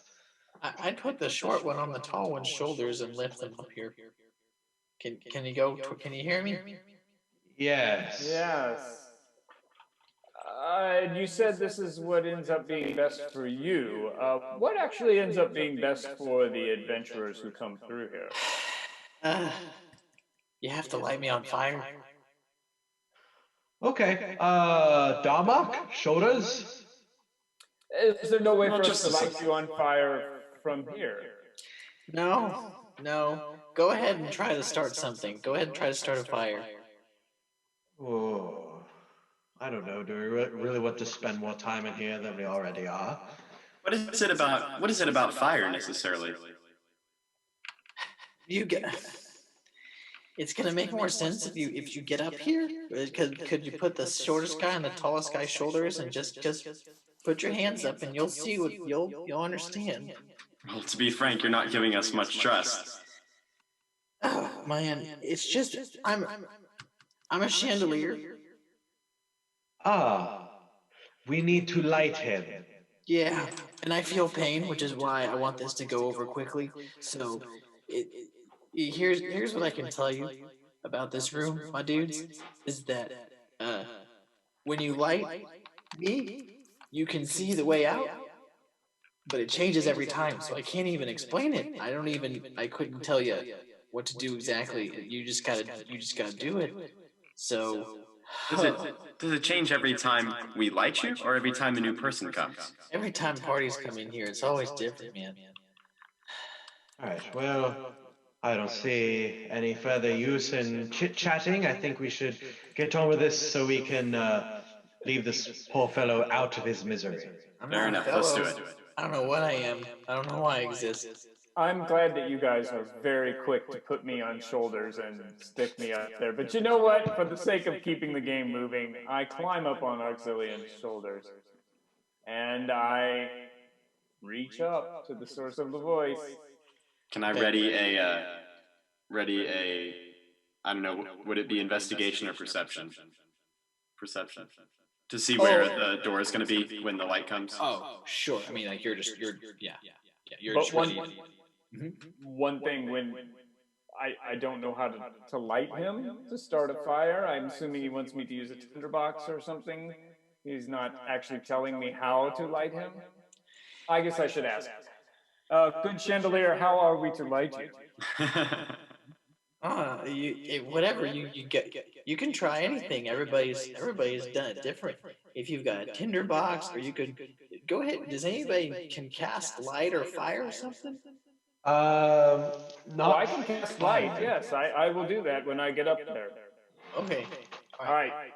So I'm going to reach up. I'm going to. What you feel when you reach up is you do feel like the shape of a chandelier, like metal. You know, going out to the candlesticks. But I am going to cover my eyes and cast light on what I'm touching. Okay, so when you cast light, all it does is shoot sparks, which is like really weird, but the spark does light one of the candles. It's not giving you enough light to see much in the room right now. All right, how many candelabra arms are there? 8. All right. Just hurry up. Yep. Go, just go. You just do all 8? Yes, but I'm not looking. He's Whip it off fast like a band-aid. And what you see in the room, in this square room, there's like an indentation on the wall to the left. There's a skeleton of a person behind you to the right. There's a really bizarre skeleton of a creature you've never seen before in the far corner, and then just in front of you is a door, and it just looks like there's a lock on it. But by the way, above the human skeleton, there looks like there's something written in chalk. But then in weird painted letters that don't look quite natural, maybe like magical or something, on the wall next to the door, it says, "Behind this stone is the key to the door," and with an arrow painted to a stone in the wall. So it's just like all the other stones. Okay. All right. Well, Candelabra, why are you? I'm climbing down, by the way. Yes. Why are you still in pain, friend? Because I'm still on fire. You're on fire. What about you wanted to be on fire? Wait, one second. Yeah. Okay. So did you? I didn't hear. Did you say that you put the lights out? No. No. I said I went ahead and lit all 8 arms, and then I'm climbing down. Yeah. So he's still on fire. Like you lit all his candles. So he's just. Isn't that what he wanted? Yeah, but he can feel pain. He says. Oh. Brazilian, do you have a spell that would put him out of his misery to keep the fire up? I have nothing. I have something. I can cast Cure Wounds. Procure? Procure them. Oh, cure. Cure. Like it as a cure. Like as a heal. Yes. Sure, try it. It is an inanimate object given sentience. Okay. Wait, hold on. I think we might want to consider that curing his wounds might put out the fire. Has anyone ever tried that? How about protection from evil and good? Won't work here. I think we should just keep moving. All right. I'm going to go read the chalk. No, stop reading the chalk. Not out loud. It doesn't matter. Fine. To note, the last one was probably from the tiefling fellow. Read the Speaking of chalk. tiefling fellow, where is his stuff? Henry, are you reading the chalk above the dead human? Yes. It's in chat. Oh, well, fellas, I would suggest that Kalo shoot the door as fast as possible. Okay. So I'm gonna with my bow. Yes, with your bow, preferably. Oh gosh! Oh my gosh! All right. So I'm gonna go ahead and pull out my bow and shoot the door. Yes, Okay. please shoot the door. Shoot the door as fast as possible. Okay. So I shoot. Do I need to roll or? No, you're good. I mean, the arrow goes into the door and just nice, good sink into the sound of wood. Did anything change? Okay, well, I suppose the room does change. I'll go over to that stone and try to take it out of the wall to retrieve the key. Yeah. Okay. So you're gonna need to. You can't quite get your fingers on it. You need to use something else. I would like one of those small metal pick things you have. Yes, or here's a dagger. I'll take a dagger. All right, Jimmy, the stone out, and there's like a little hole, you know, where the stone was, and there's just a key right there. Okay. I go to put the key in the door that is apparently a door, and turn The it. one with the arrow. Okay. The one with the arrow, and turn it. Okay, it unlocks. It unlocks. And the door opens. Chandelier, is this it? Are we through the door? Can we push you out now? Yeah. Oh gosh. Okay. Alright. we walk through the door. I would go ahead and just blow him out if you can send a gust of wind or something. I have Gust of Wind spell. I will cast it at my friend at the chandelier. Okay, and all the candles go. Okay, let's move on before we cause any more emotional scarring to ourselves. Wait. Can I give you something? Yes. Thanks for putting me out. Not everybody did that. Oh. Okay. I'm sorry, Fred. I hope we never see each other again. Wait, come in here. I'll give you something just as a thank you. I've been holding on to it for somebody to be nice enough who put me out, and you're the first ones to do it, so you'll get. Go ahead. Okay, I walk up and lift my hands. You feel something soft, like fabric, fall into your hands. Oh. I plink a light onto it. It doesn't. Nothing happens because you're still. It's dark again. Right. Okay. Everybody else. Even though the door is open, could we see Yeah. the next? Okay, we could see the next whatever, but we can't. Yeah. Okay. Okay. Thank you, chandelier friend. May we never meet again. Gosh, why am I alive? I don't know, but I'm sure you won't be when we leave the room. What's that supposed to mean? I mean, this place seems very wonky. I don't believe any room actually exists when we leave it. Okay. Let's go. All right, let's move on. That's enough, Ursula. Let's go. Goodbye, friend. Okay, so you go through the door. Now you're in a. You walk into a. Well, you check actually.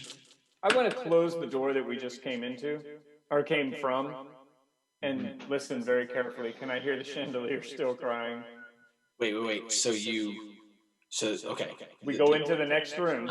And then you close it. You close the door. I want to close it to see if we can hear the chandelier still crying.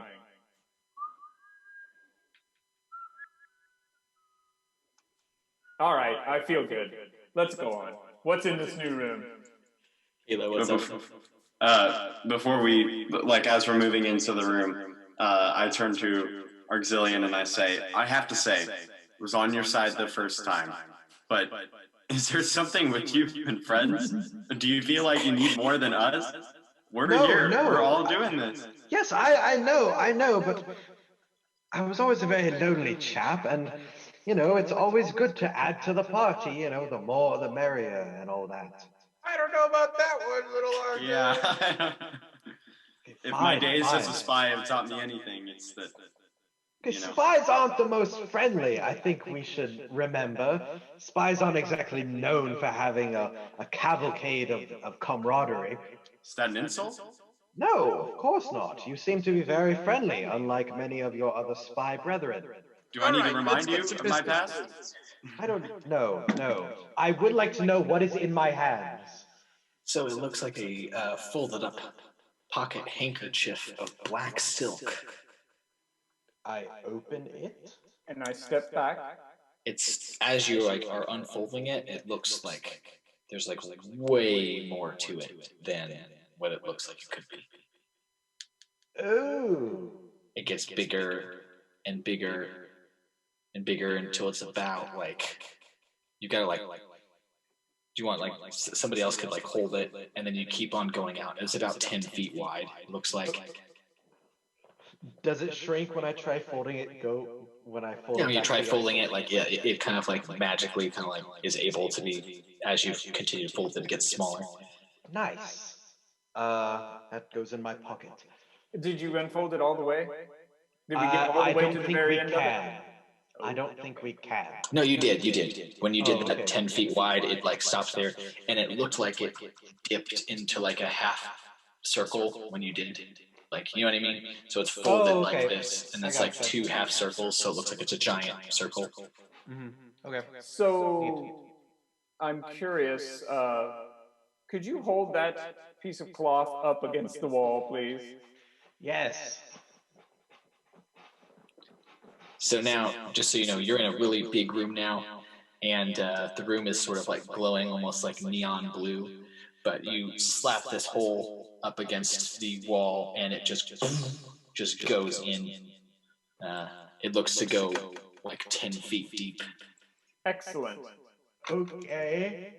Is everyone, I've never actually seen one of these myself, but was pretty sure that we were dealing with a portable hole. How do I get it back? Oh, just pull it off the wall and unfold it and refold it. And that's exactly what happens.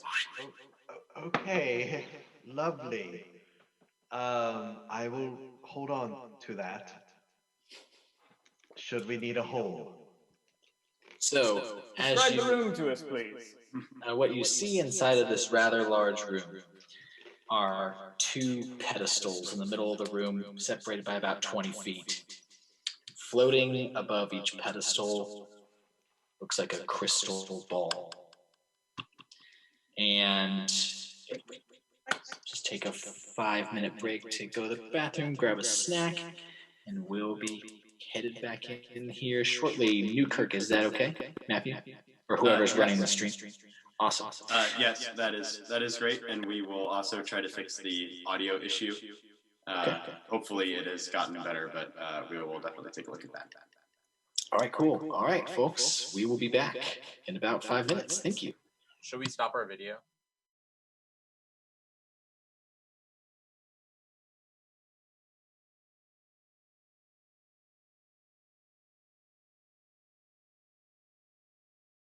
Cool. All right. Well, excuse me. So we're back. Thank you so much for coming back. Maybe you're just joining us, or maybe you missed a little part of it, or whatever. So while we are waiting for Deane to come back, we're gonna do this real quick. I would like to have the party recap what their recollection of events has been. So let's see. How about Matthew? Could you start us, Newkirk? Could you start us off? What did you guys encounter as soon as you walked into the dragon?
Okay, Henry, what did you guys encounter in the first room? We encountered a very large and very conspicuous tripwire made of a giant ship rope. Out came essentially 2 Nerf darts on sticks. And then Jake, our lovely turtle friend here named Fish, decided that we would, well, it was kind of a group decision, that we would try cutting the rope with his javelin. What ended up happening was it started endlessly spewing starfish into the room. Kind of weird, to be honest. It was very strange. After which we passed a very conspicuous looking large wooden, probably pressure plate of some kind, and then came across a door with 3 levers, 2 with X's, 1 with a green check mark. It was then revealed that the green check mark was indeed the one that sprung the trap, which was a large pit of acid, which is not something that you want to come across. And then we proceeded through the door after solving that little puzzle. Okay, Mr. Travis Newkirk, what's in the room after that? Well, I'm trying to remember if this was the next room. I believe the next room that we went into, it was a dome-shaped room. There was an eye painted on the floor, and the eye had some writing on it. We had been warned in the tavern not to read that, but our fearless auxilian went over and read some chalk that was written on the ground there. After he read it, it was described as a small beholder that only had 4 eye stalks, appeared out of nowhere in the room, seemed to be a juvenile of some type. And how about, real quick, how about Matthew Sermakowicz? Because you put that up one more time if you have a minute. But go on, Mr. Newkirk. Yes. And despite its apparent cuteness, most of us were a little bit nervous about befriending it or in any way interacting with it.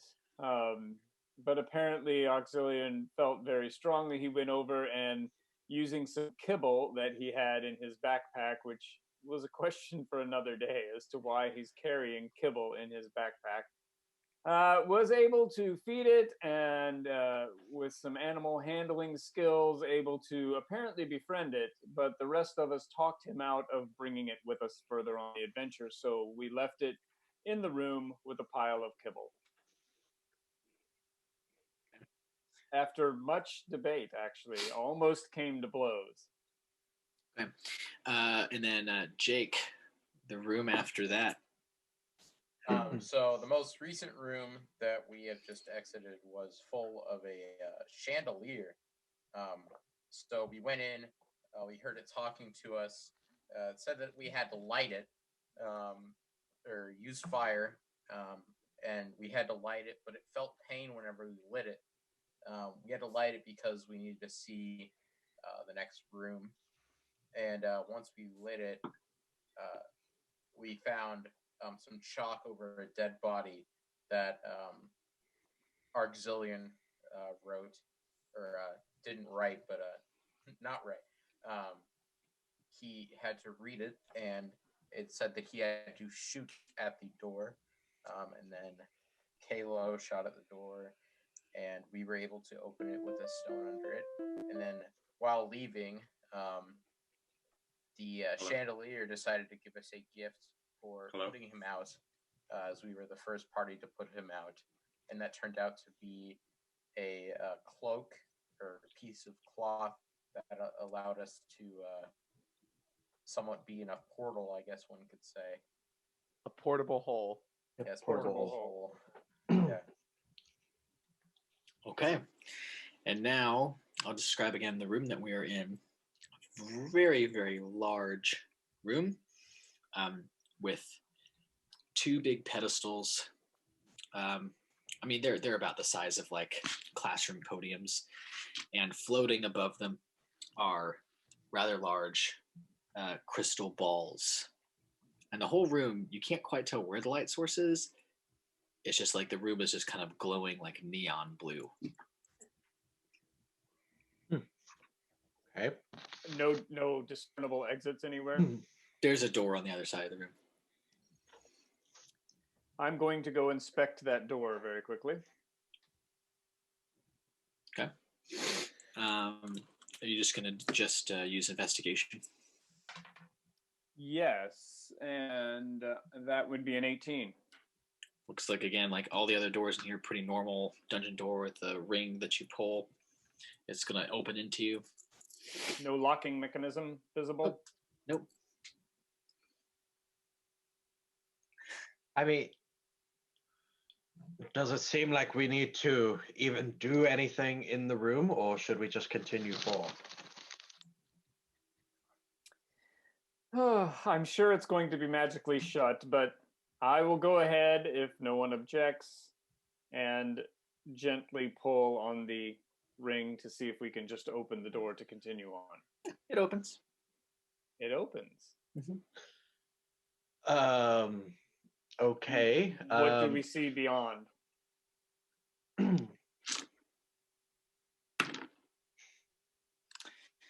You see a room with a rather small room, about 20 feet wide, with a campfire burning inside of it. Behind you, the glow of blue burns brighter. And if you, does anybody turn around? I'll turn around. Well, I'm still at Oh, our yeah. at Yeah, our Still at entrance. the front. Yeah. I mean, you see, like the something is like things are swirling inside the crystal balls.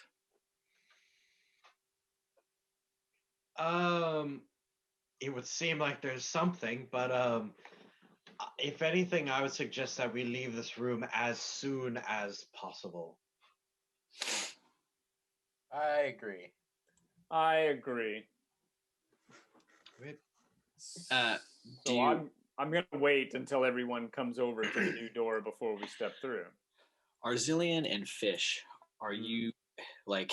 Do you just walk in between the orbs? Do you walk around them? I would say around them. Yeah, probably around. Yeah. As you guys walk, do you guys walk around different ways, or are you both walking around one or the other? Probably with each other. Yeah, probably with each other. Stay together. Okay. As you walk around the orb on, let's just say the left, you see letters appear inside of it, floating. In what language, may I ask? Common. Common. What does it read?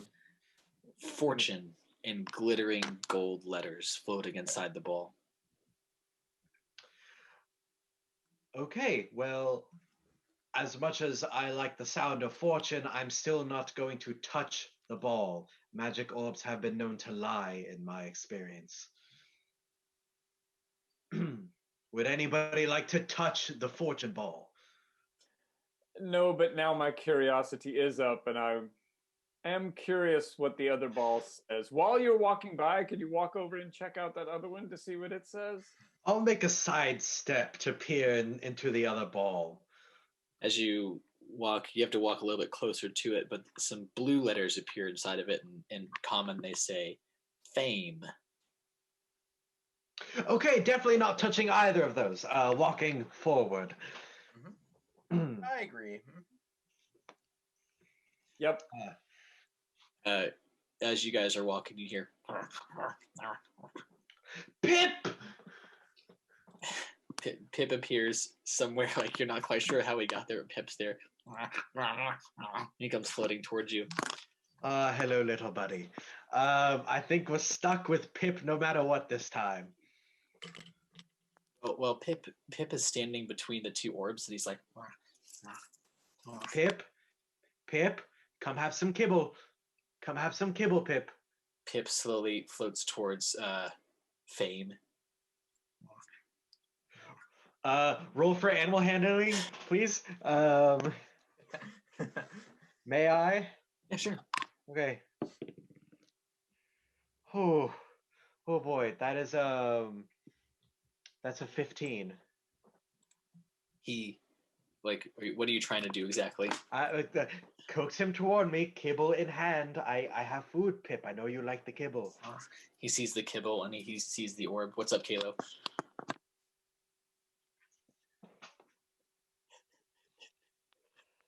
Okay, fine. Ready the bow, but ready it behind me so that he can't see it. Okay. One of his eye stalks, like, gets really close to the Fame orb. Pip! Well, he's getting closer. Pip. I walk up to Pip and reach out with the kibble. He goes.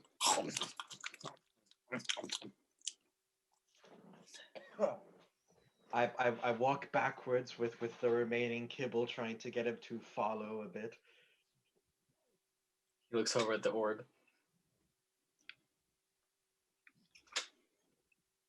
And his little eye stalk gets closer to it again. Oh, come on. I walk over and I just kind of grab him and kind of try to tug him. He let you hold him. Okay, come on. I know it's not great, but I would not trust it. Oh. I know, I know. Our no, it's okay. Kalo?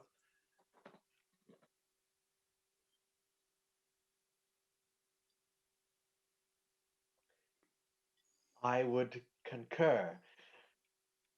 I am Onward just to going the... to be silent at this point. You'll learn to love him.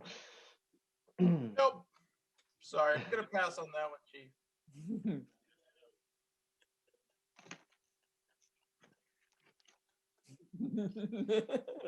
It's true. I disengaged. It's fair. All All right. All right.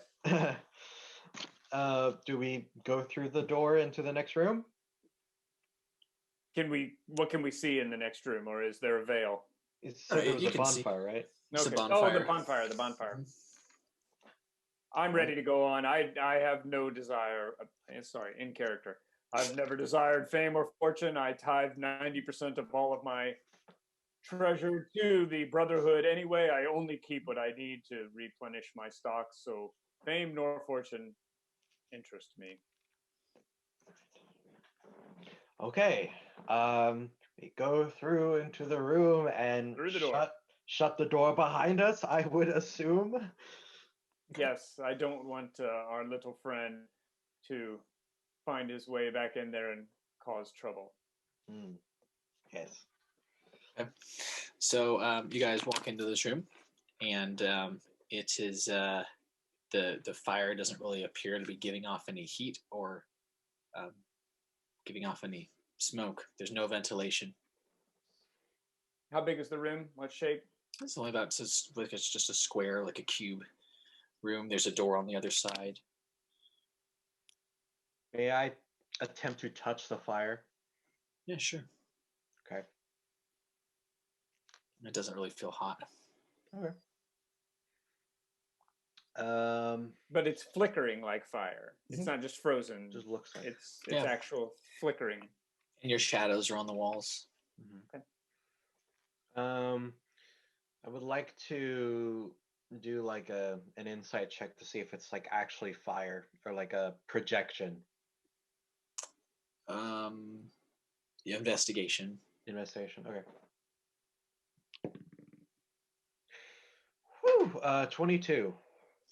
So when you move your hand through it, it feels there is like warmth when you touch the actual flame, and it does like react to it. It's not an illusion.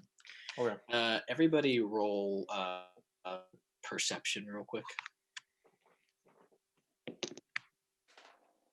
9. 17. Oh wait, hold on. 9 14. 19. Okay. As you're all standing there, and you see Arzillian do that with his hand. Everybody, Arzillian included, can see the shadows of yourselves on the walls act in a way that you're not acting. And they all of a sudden come off the wall and roll for initiative. Here we go.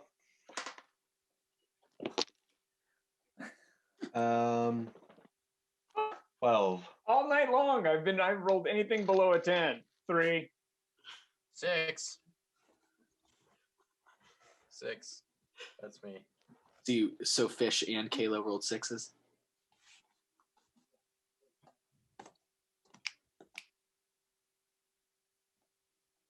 Because I have 0 my dexterity modifier is 0, so it's just whatever I rolled, and I rolled a natural 3. Okay. All right. And not all of us are blessed with an 18 dexterity. Would between Fish and Kalo, who has the higher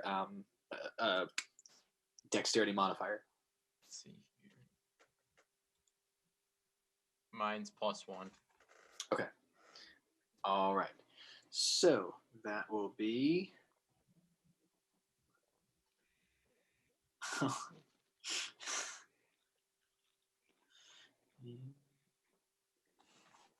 All right, just getting all these ready. By the way, when we get these shadows back, we can sew them back onto us or use soap. Either one will work. I never understood how soap stuck. There we go. Thank you. I was looking for someone to get a. Don't say pixie dust. That's a real thing in D&D. Yeah. I never understood how soap pixies. actually stuck it to something. All right, so you guys, first up is Kalo. Your shadow gets the jump on you, and it is going to.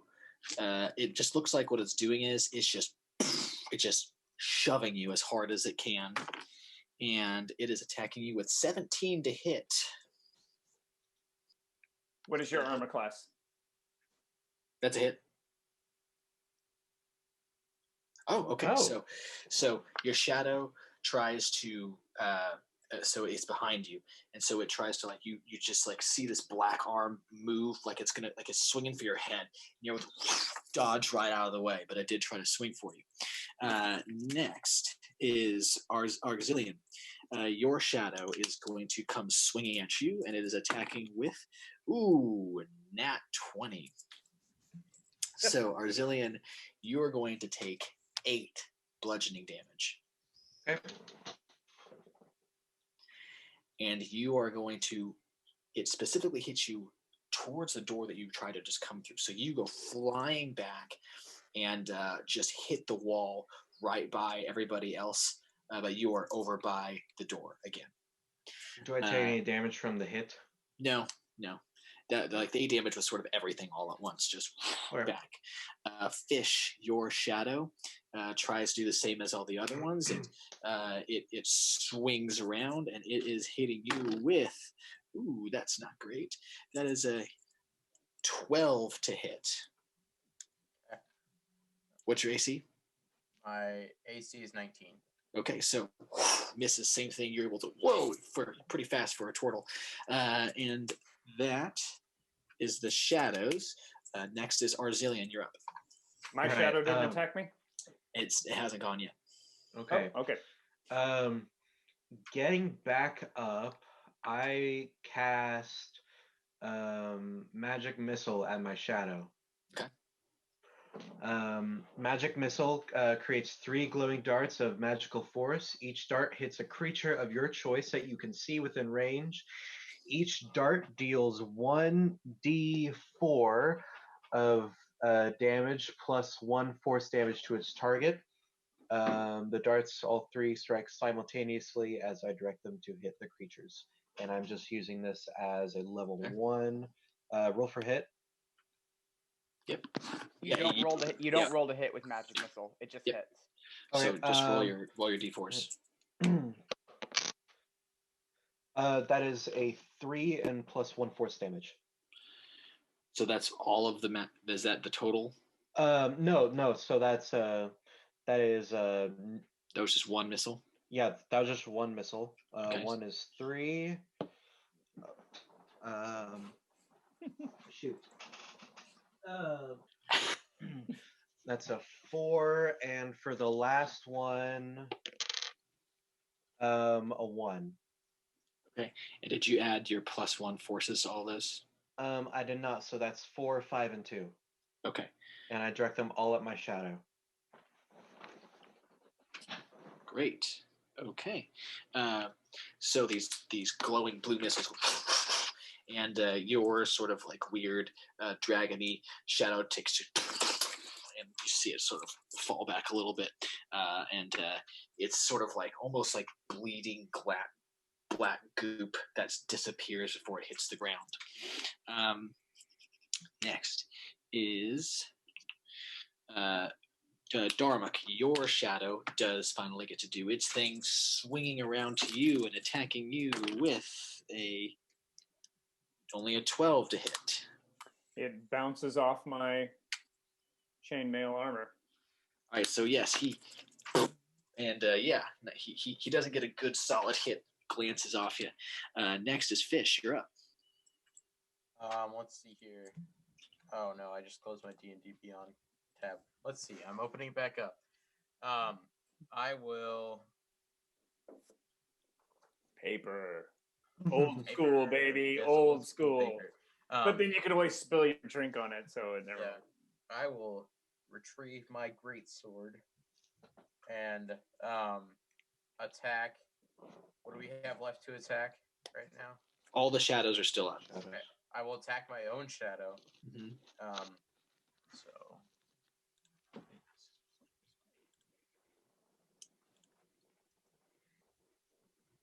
All right, I rolled an 11. What's your plus for the plus weapon? 5, so I rolled a 6. 6 plus 5. Okay, 11. that's a hit. Roll for damage.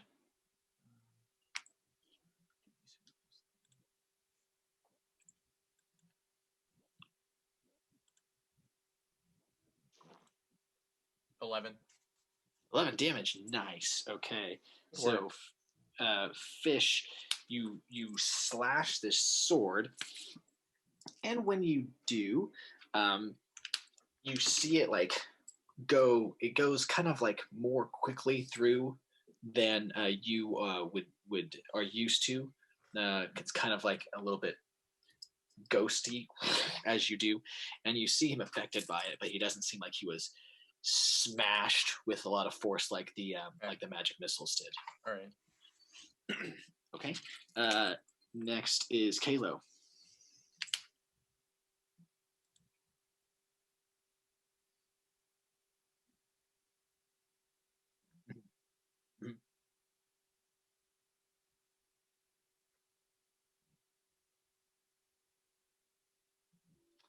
If you have your so what you'll be doing is you'll just be making 2 attacks because you've got you're a fighter with 2 who's making just 2 attack rolls for your daggers. So that's both attacks. Yeah. Mm-hmm. Yep. So roll 2 d20s.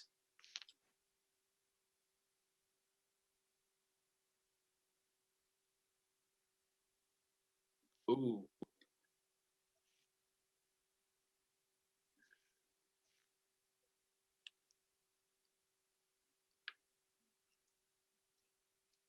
Okay.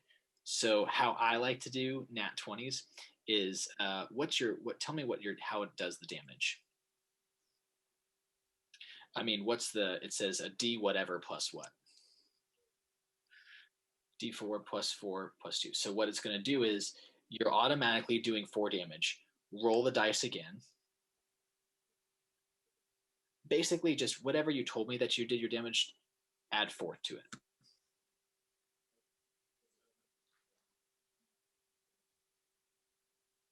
Okay. So your first attack was 13.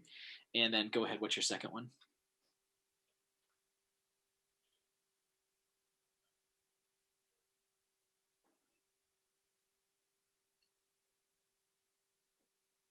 Okay, so you roll the 9 for the attack.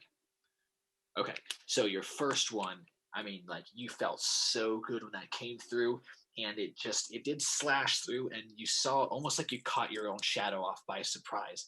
Again, not like. Okay, sure. So you go in for the stab, and again, you find the same lesson that Fish did, which is that like it seems to go through like really quickly, and you can almost like keep going if you wanted to, but you have that good one. The second one, you just kind of get caught up on the fact that you're trying to do 2 at the same time, and the second one just misses. So the first one is a hit, but doesn't seem like a necessarily solid one. All right, that is Kalo. Darmic, you're up. All right, I am going to cast Guiding Bolt, which, if it hits, is a 4d6 radiant damage. And if it hits, then I get advantage, or whoever attacks that creature next gets advantage because it leaves them glowing in light. Cool. But I'm also wondering if in a glowing in light, if that will dispel a shadow. That's the other reason I'm casting it. But here we go. So it's +7. It's their armor. So I rolled a 22 to hit. That'll hit. And I rolled a 5, 4, 3, 2. So that's math. 7, 14 points of damage, of radiant damage. I do have a minor in math and a minor in history. Okay, so I did this 14 points of radiant damage. to your own shadow. Yes. Okay, so Guiding Bolt shoots his hand out, and this blast of radiant energy comes out, and to his own shadow puts its hand up, almost in the same way that you shot the bolt out, and it pierces that, and the shadow just explodes slowly, just bursts into radiant energy, and is completely gone. Very good. Back to the top of the order, Kalo. Your Sorry, shadow. I gotta ask, does Pip have an attack? Pip is just in the corner, wrestling with his shadow. They're both just kind of like biting at each other. Okay, all right. Like rolling around. Next is Kalo. Your shadow is going to attack you, and it is a 16 to hit. You said that's not a hit. You said, what's your AC again? Your sound is off.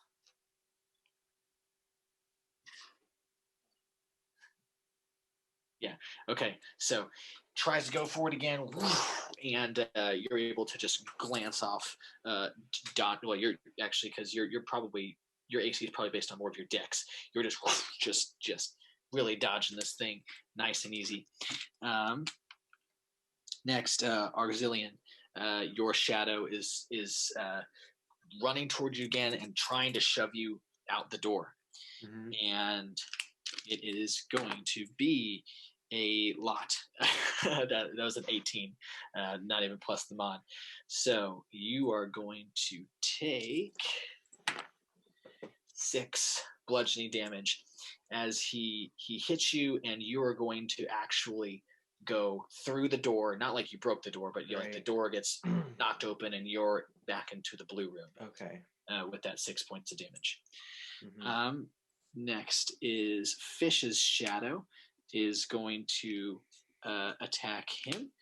Fish, you are getting hit with a lot. And that was a natural 17 plus 4. And so you're going to take, he's also trying to push you through that door. You're only taking 4 points of bludgeoning damage. Okay. So boom, you get knocked back into the other room. And we are back to Arzillion. All right, I'm going to cast Scorching Ray on my shadow. That is a 2nd level spell that creates 3 rays of fire that I then hurl at my target or targets within range, which is 120 feet. I make a ranged spell attack for each ray. On a hit, the target takes 2d6 of fire damage. Okay. So I'll roll for the first one. That is a 10. Does that hit? No. Okay. The second one is a 16. That'll hit. Okay. And the third one is a 15. That'll hit. Okay, so the first one does 5, 6, 11 damage, and the second one will do 12 damage. So 3 rays of fire go shooting at your shadow. One goes right by, and the second one, boom, hits, and that sort of black blood goes off, and the third one, boom, hits, and your shadow bursts into flame. And, awesome. It is like a piece of paper just disappears. It's gone. Another Matthew Newkirk has joined the call. Did anybody else notice that?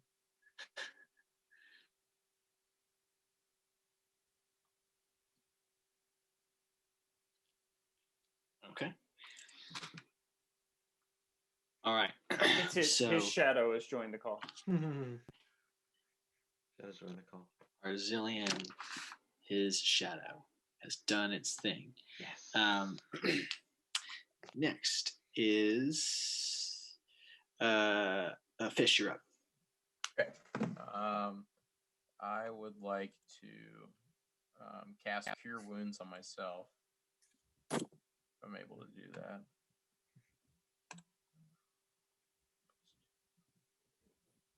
Can you guys hear me? Yeah. Yeah. Okay, cool. Yeah, I got a 9. Okay, heal yourself 9. And then am I still allowed to take an attack action? That was your action. Okay, cool. All right, next is Kalo.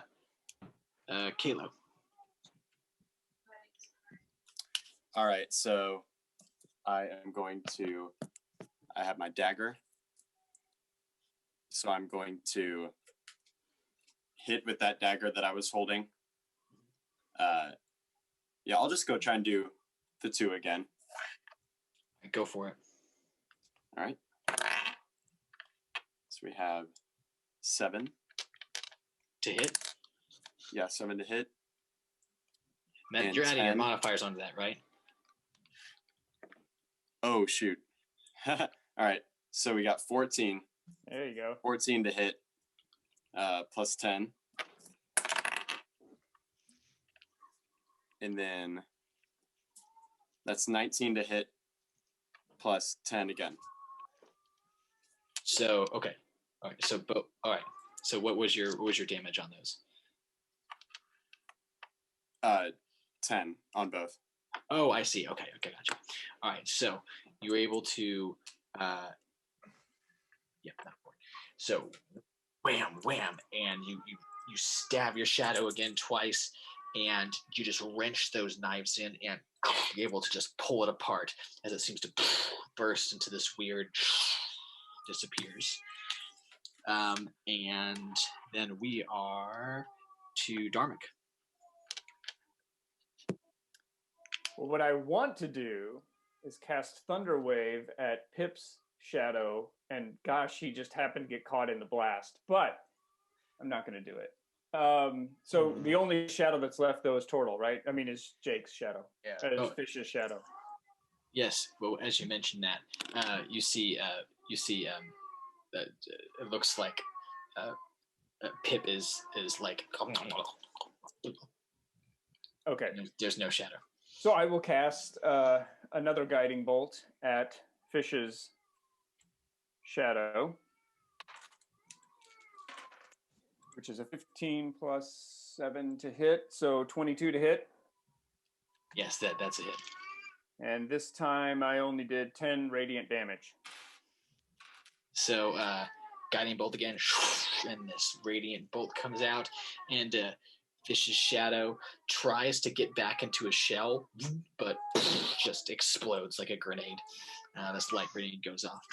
So, that is that. So Pip ate his shadow, as far as we can tell.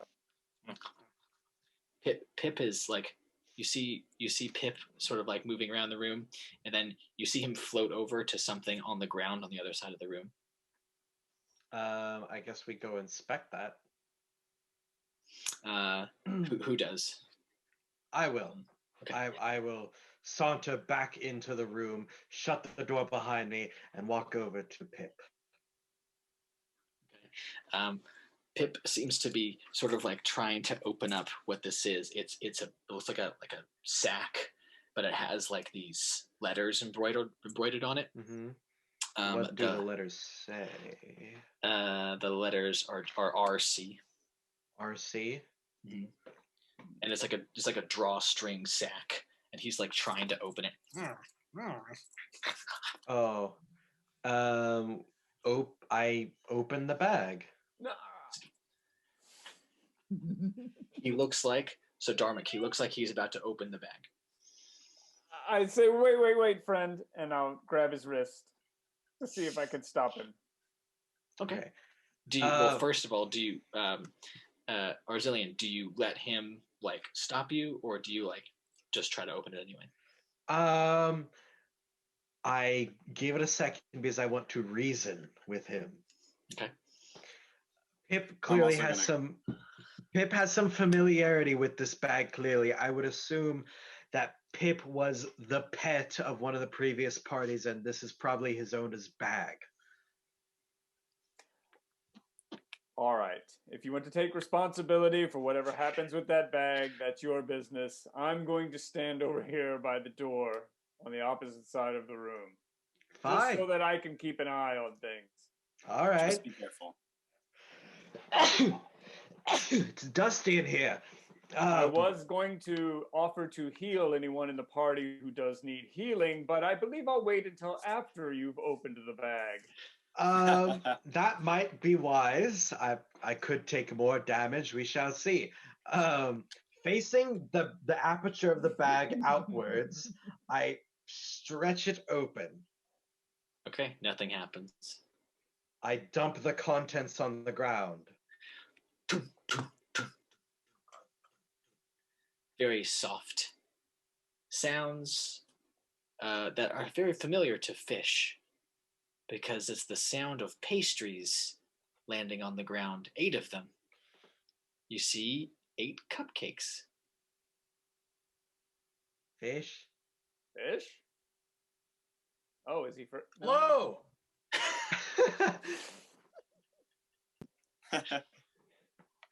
Okay. Would you like to come partake of these cupcakes, or that one fellow did say half? Does that mean we have to give half of these to him? Yes, I believe that would be true. I mean, I'm sure everybody loves a good cupcake, but I'm not sure if you consider it treasure. Yeah. I cannot believe that we worked this whole way for cupcakes. Cupcakes. Hey, aren't you the one that worships cake?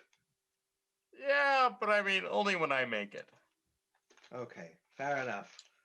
I would just like to interject and make sure that everyone remembers that this dungeon, what we've been warned, is that it's meant to divide us. And so it might be best if whatever agreement we come to, it is a agreement that we come to together unanimously. Of course. It is my opinion that we split them with the man out front, but it is I mainly agree. up to you all. We did make an agreement with him. Yeah, we did. But, Half is half. Yeah. Half is half. So what do you do with the cupcakes? Because Pip is like... I give half of one cupcake to Pip and wait Hey. for a reaction. Okay. I He's like, approve this is of not this what I use. planned. I approve of this use of Pip. I figured you would, Darmok. I figured you would. Okay. Look at that. We're agreeing already. So Pip eats half of that cupcake, right? Okay. Yeah, I only give him half of it. You see a couple of just red spots appear on him. Oh. Just like 4 or 5. He doesn't appear to be reacting them. Okay, either Pip is allergic or we should not eat the cupcakes. I say let's just return the rest of the cupcakes to the man. Okay. I'll give the rest of the half to Pip because he's not dying from it yet. He eats it and just more just appear on. Should I use a healer's kit that I have? Oh, do you want to? That might be useful probably for not yet. one of us. Do you know anything about the anatomy of a cup beholder? No. Maybe this is just teenage years for him. How about we save the cupcakes and wait until we get outside? Yeah, sure. Well, with this little cupcake adventure behind us, does anyone require any type of healing? I do. Anyone else require healing? If not, then I will cast just a single... Fish, was that a yes? No, I'm good. All right, then I will cast a Cure Wounds on my friend for 7 + 5 healing is 12 points of healing. Excellent. Thank you, my friend. That is my job, after all. I feel very great. Pip is trying to get more of the cupcakes. I seal up the bag. Yes, I know, Pip, but I don't want to turn you from green to red.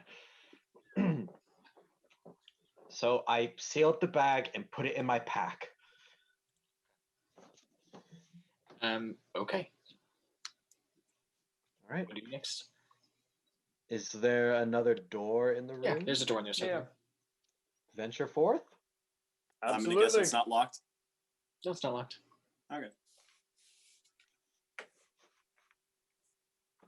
You just go in? I will Yeah. open the door Okay. and I will looking to see what's on the other side. So you're stepping through or just looking? I'm looking to see what's on the other side. So you open the door. What you see in front of you, like on the ground, is like a large like sewer grate. But everything else just looks like this big stone room. And across from you, it's a big room. It's like 40, 50 feet. It's like just a square room. Across from you, the other side, is a very large pile of gold coins. Very large. Pick up the gold coin. Ah! No! No, And- fish! Hold him across. Okay. So, what do you guys do? I want Pick to up look at the. gold coin. It's like 50 feet away from you. Like it's that you can't just like. You can walk towards the coins if you want. Just to humor Darmok, I think I'll send Pip over to inspect the gold. Go ahead. What's the floor? There's stone. It's just a stone room. Stone with a sewer grate. That there's a sewer grate. I instruct Pip to move around the grate and bring back a coin. He like floats around, but then he comes back to you and he just goes. Okay. I reach into my pack and grab a kibble. What do you do with it? I offer it. Will you do it for a Scooby snack? His eye stalk just and knocks it out of your hand. Okay. Fish, are you carrying any cupcakes of your own? Sadly not. Anything else equivalent? I have,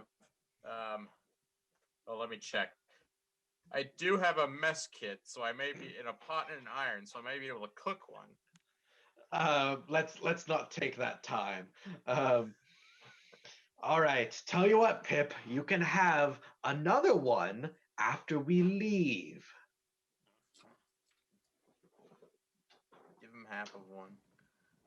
Roll for animal handling to see if I can convince him further. Okay. All right. 19. Wait, 1924. This is animal handling. Mm-hmm. Okay, so what do you describe what you're trying to do to exactly get him? I'm trying to tell him like you would a puppy. No, but later. Have you had a puppy? I have had a puppy. Okay. Okay. And then are you like what are you motioning him to do? I give him the instructions again. Around the grate, bring a coin. He goes up to the pile of coins. You see his head dip down, and you see him. He just floats back towards you with the coin in his mouth. I take the coin, reach into my pack, and get him a cupcake. No! What are you gonna do with me? The coin's talking to you. Hello, coin. Fish, we have a problem. Okay. Money's talking. Do you have a Give the money to me! Do you have a cupcake in your hand? I have the cupcake in my hand. Pip just grabs it. I don't object. Okay. Give the money to me! So it's talking. Pip, what you hear now suddenly while you're talking to him about the coin, and it is talking to you, but in your head you hear and the coin's going, you better put me down. Put me down. You better not.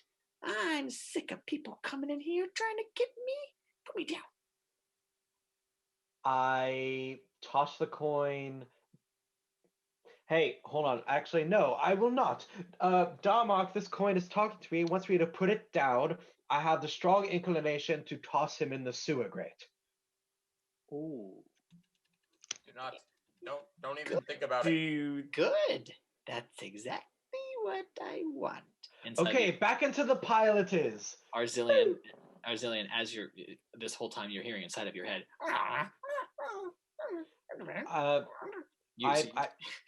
I look over at Pip. I guess mid throw. Okay. All right. So you're looking at Pip, and Pip is looking at you. He's looking at you. He's really looking at you. And inside your head, you're hearing. The coin goes ting ting ting ting ting, and the coin lands, and then you see it sit up, and these two little arms pop out of it, and two little legs, and he goes, "So you want the treasure, huh?" We want half, to be precise. Well, we're not gonna let you. We're not. We? And he throws his little hands up in the air, and you see about 20 coins behind him all go like stand up, and the first one goes, "Let's get out of here!" And he starts running towards you, and so do the 20 coins behind him start running towards you. Okay. I'm gonna cast halt. Halt? Yeah, Halt? it's a command. It's a command halt. Oh, you just say halt? Well, it's an enchantment. You have hold on, I never heard of this. I don't see a spell It's called command. halt. It's called command, and he's using the halt command on him. It's a spell called command that allows you to shout halt at a creature. They have to fail a wisdom saving throw, I believe, or charisma saving throw. I can't remember.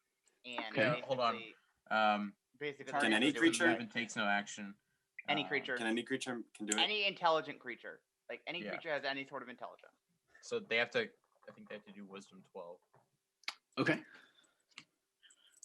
A lot of rolls. Okay, so you shout the spell at him, and it has a verbal command. Yeah, you just your words imbued with magic hit this coin, and it just goes, and it just keeps on going, and they just start like to go faster. They just like suck their arms in, and they just roll really fast, and they just roll right. They're rolling underneath your feet, Okay. past you, and they just go into the sewer. Okay.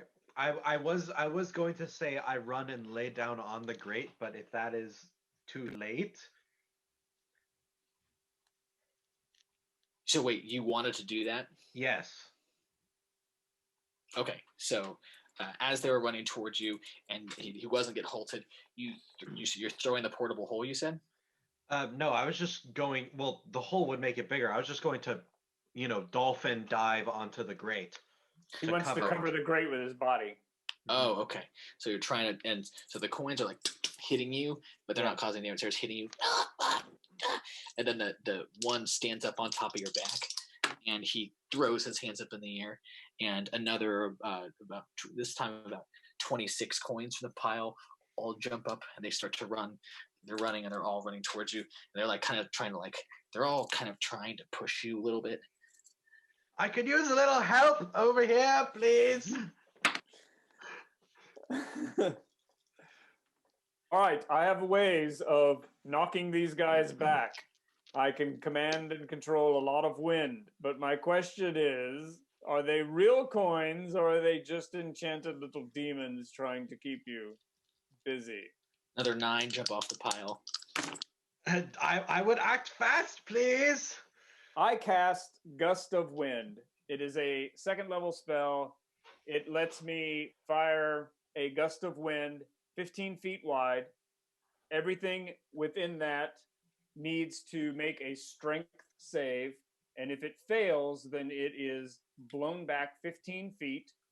And then for the rest of the duration, which is 1 minute, and I have to keep concentration up, they have to spend 2 of their movement feet to travel 1 foot forward. So it essentially makes difficult terrain for them. So I am just going to blast the entire pile, including the ones that are on him, blast the entire pile back against the wall and hold it there. Okay. So they need to make a strength save against the DC 15. Okay. Are there any doors in this room that we can see? No. No. So you blow back coins that are trying to come off the go flying back, and some of the coins are now like going up against the sliding up against the walls, and the pile of coins is like getting blown back, and there's something underneath this giant pile of coins. You can see. So I can hold them there for 1 minute, guys. Okay. And I can actually, with a bonus action, this is usually in combat, but in a bonus action, I can change the direction of the wind. So right now, until my party tells me what else they want to do, I'm just going to hold them up against the wall. All right. If you want me to blow them some other direction, I can do that. I would like to cast a floating disc. Well, I would first like to stand up and cast floating disc over the grate. This spell creates a circular horizontal plane of force, 3 feet in diameter and 1 inch thick, that floats 3 feet above the ground in unoccupied space of your choice. I would like to ask if I can just place it on the. No, on the it's grate. Tensor's floating disc is very specific that you can't do that. Right. It's floating It's above. It's not Tensor's floating disc. It's just normal floating disc. normal It's a different floating disc. spell. It's a slightly different spell. Normal floating disc. Normal It's just floating called disc. floating disc. There's also Tensor's floating disc. You have to be. The disc is immobile while you're within 20 feet of it. When if you move more than 20 feet away, the disc follows you but remains about 20 feet away. It does not move when it's occupied, and it can hold up to 500 pounds. Like if someone was on it, it wouldn't move. Yeah. So, it says it floats 3 feet above the ground. Okay. So, no, it's floating. All right, never mind then. Is that okay if I never mind that? Yeah. Okay. Oh boy, I would like to. I would like to cast Psionic Blast at the coins. Darmok is trying to. Oh well, isn't he behind me? I'm standing right over top of you, holding them back. I assumed you were still on the floor, but Okay. I just want to point out that we were told that there looks like there's something underneath this pile of coins. So if you want me to blast them some other way and someone check out what it is, that would be great. Yes, if you could please just blast them a little to the left. Is there another wall or a corner nearby that I can push them up against with the wind? Yeah. All right, I will do that to the nearest corner or wall, push them off to the other side. Okay, so the wind's blowing the coins, and the coins are slowly revealing a large, very large spherical shape, and it appears to be shaking a little bit. How much time has gone by? 20 seconds? 10 seconds? Yeah, I want to say 20, 30 seconds. Okay, then I've got 30 seconds left, guys. I bring Pip over to the shaking ball, assuming that it could be its mother or something. Pip is like the lab rat. So hold on. This is all about 50 feet away. So when you're saying you bring him over there, you're talking about walking with this giant gust of wind to your back, holding Pip? Is that what you're saying you're doing? The gust of wind is a now little going bit off in another direction, isn't it? Yeah, I guess. I mean, well, you're blowing. Yes, but you're blowing the coins off of it. You still gotta. It's like a what is it? What's that phrase? Like a leaf blower. Like you've got to like keep it at that angle on that one spot as the pile of slowly dissipating. Does that make sense? Because they're coins. All right. I guess. Well, I don't really know. I'm asking for ideas right now. Because we don't have much time. I'll give you about 10 seconds. 10. Okay. 9, I'll run over and try to retrieve the quivering ball. No, it's huge. Like it's huge. Yes, it's in D&D terms. It is large sized. Okay. Is it animate? I mean, is it made of stone? What is it? No, it looks kind of like scaly, like a scaly sphere. Scaly ball. Okay, scaly sphere. Like an egg. Like a pangolin? Like almost. An egg. Almost. But like you'll to. Now it's been about 10 seconds, so your spell ends, and then you can finally hear from the gust wind stopping. Oh, that's a good one. Sir Makowitz, could you please pull up what they see when it turns around? Oh no.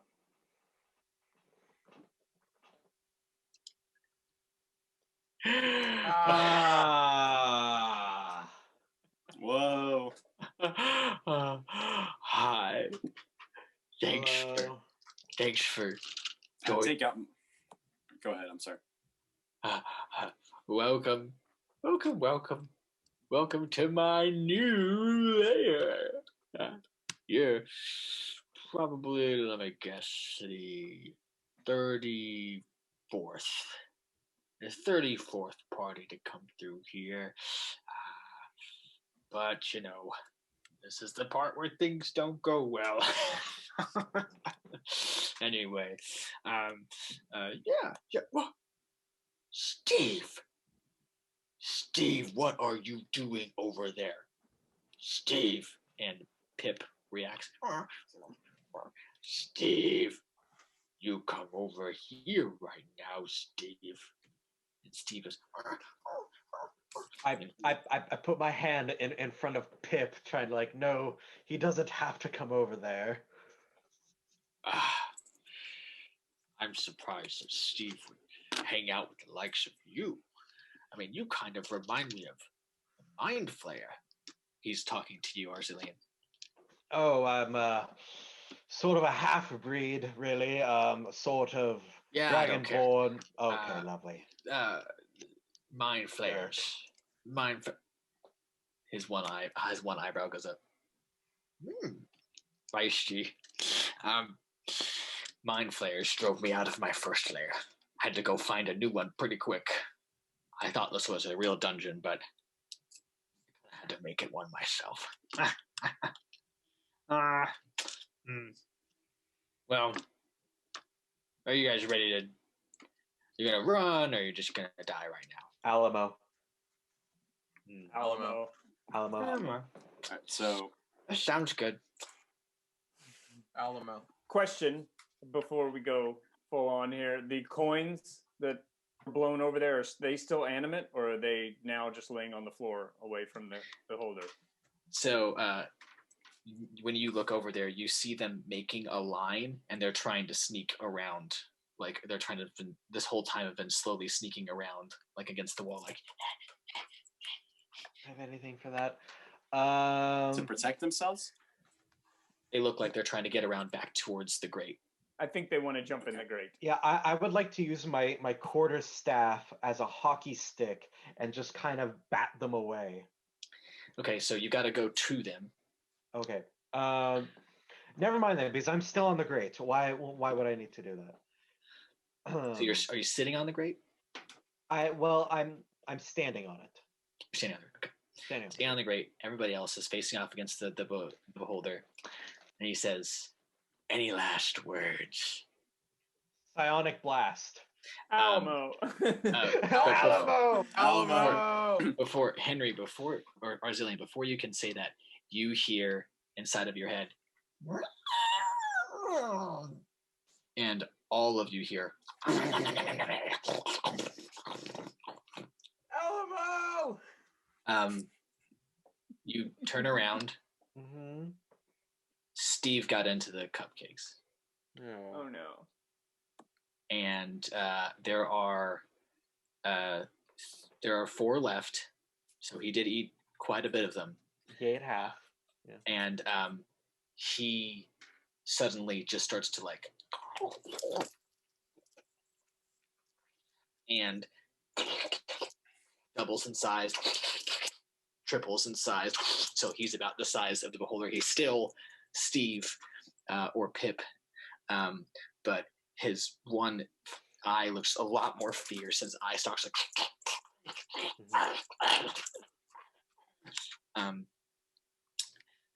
So yeah, that's where we're at. And but he does, before you get too scared, he does go over to Arzillion. He still goes, and he still nuzzles you. Yes. Roll for initiative. All right. That is a 13. That's a 22. 4. 11 for Darmok. 4 for Fish. Ooh. 4 for Fish, 11 for Darmok. Yes. Kayla, what was yours again? 22. Nice. And Arzillion. 13. Okay.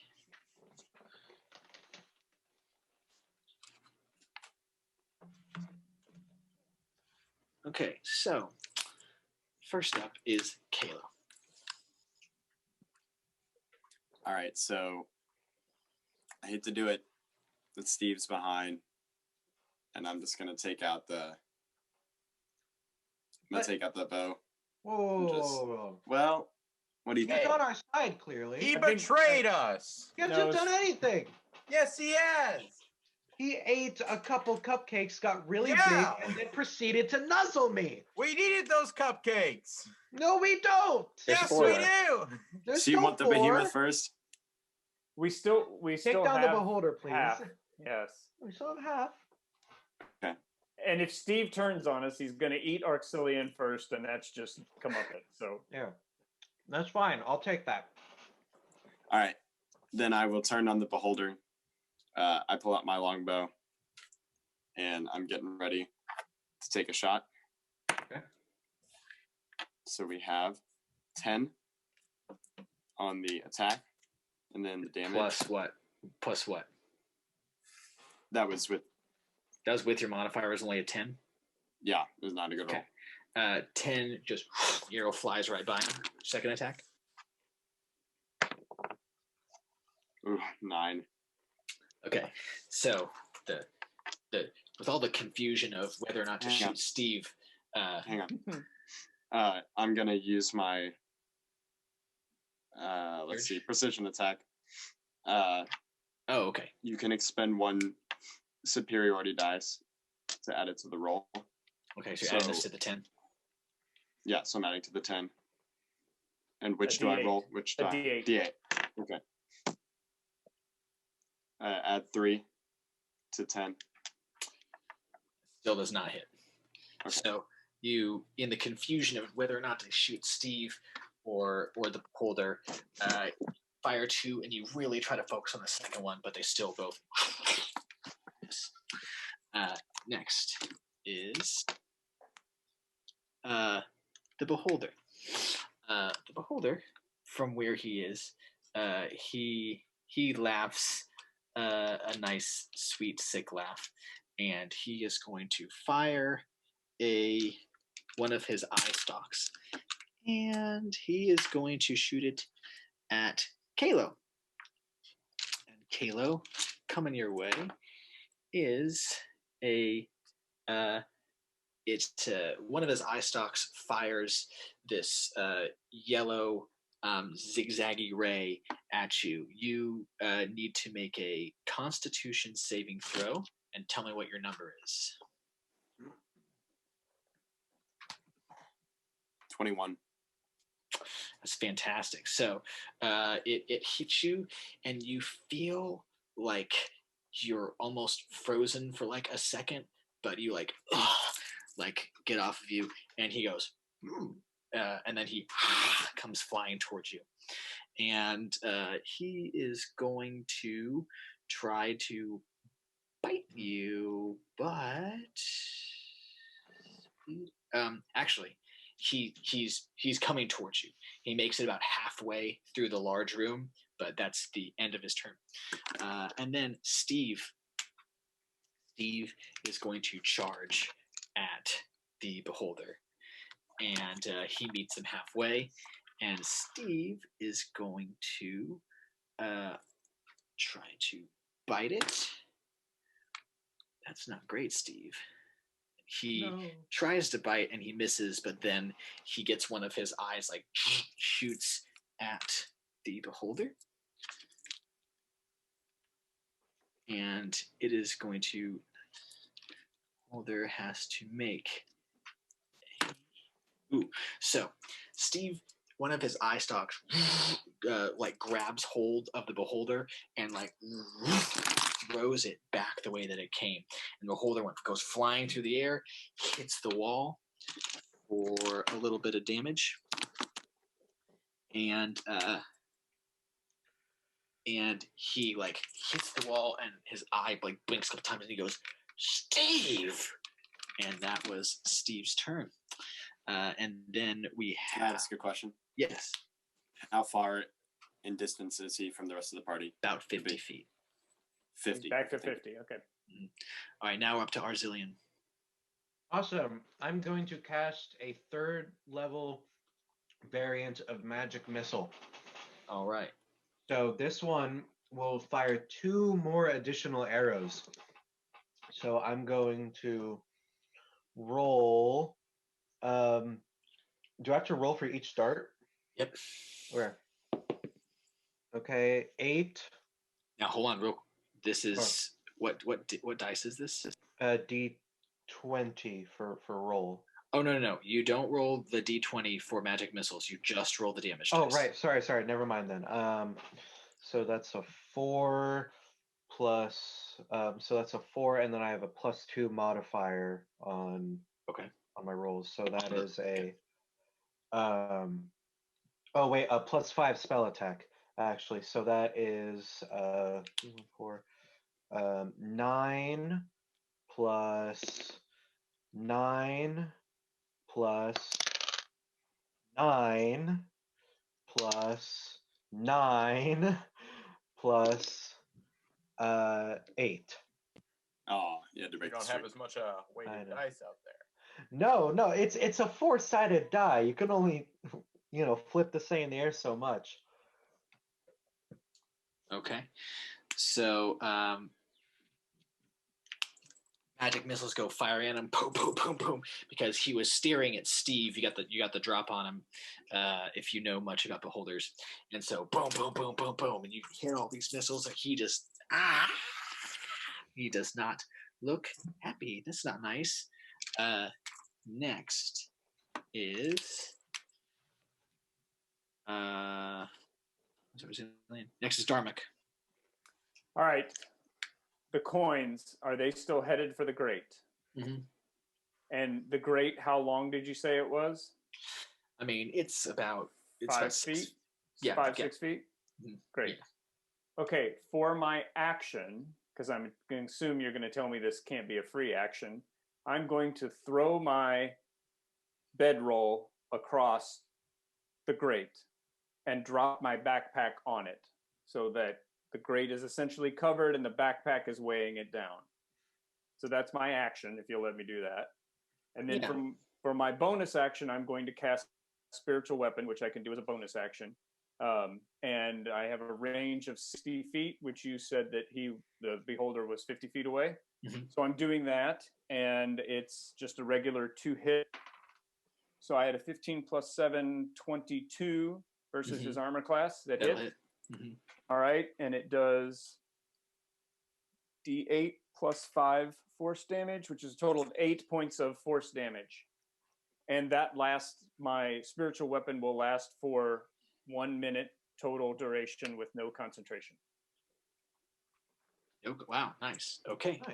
Nice. Very good. And I can keep moving it on my bonus action, so I can basically use it as my bonus action for the rest of the time. That's awesome. All right, Fish, you're up. Okay. I will be attacking the guy in the middle, the big guy. He's been pushed to the other side of the room, but go on. Okay, same thing. I will be attacking with my javelin. All right. Hit points. So you roll your d20 and add your javelin modifier 21. to hit. Yeah. That's a hit. Let's see.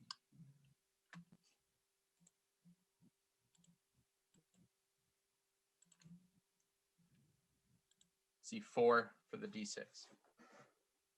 How much damage did you say? 4. Just 4 damage. There's not a plus to that. It was a 1 plus 4. Oh, gotcha. A 1 plus 3. Gotcha. Okay. 4.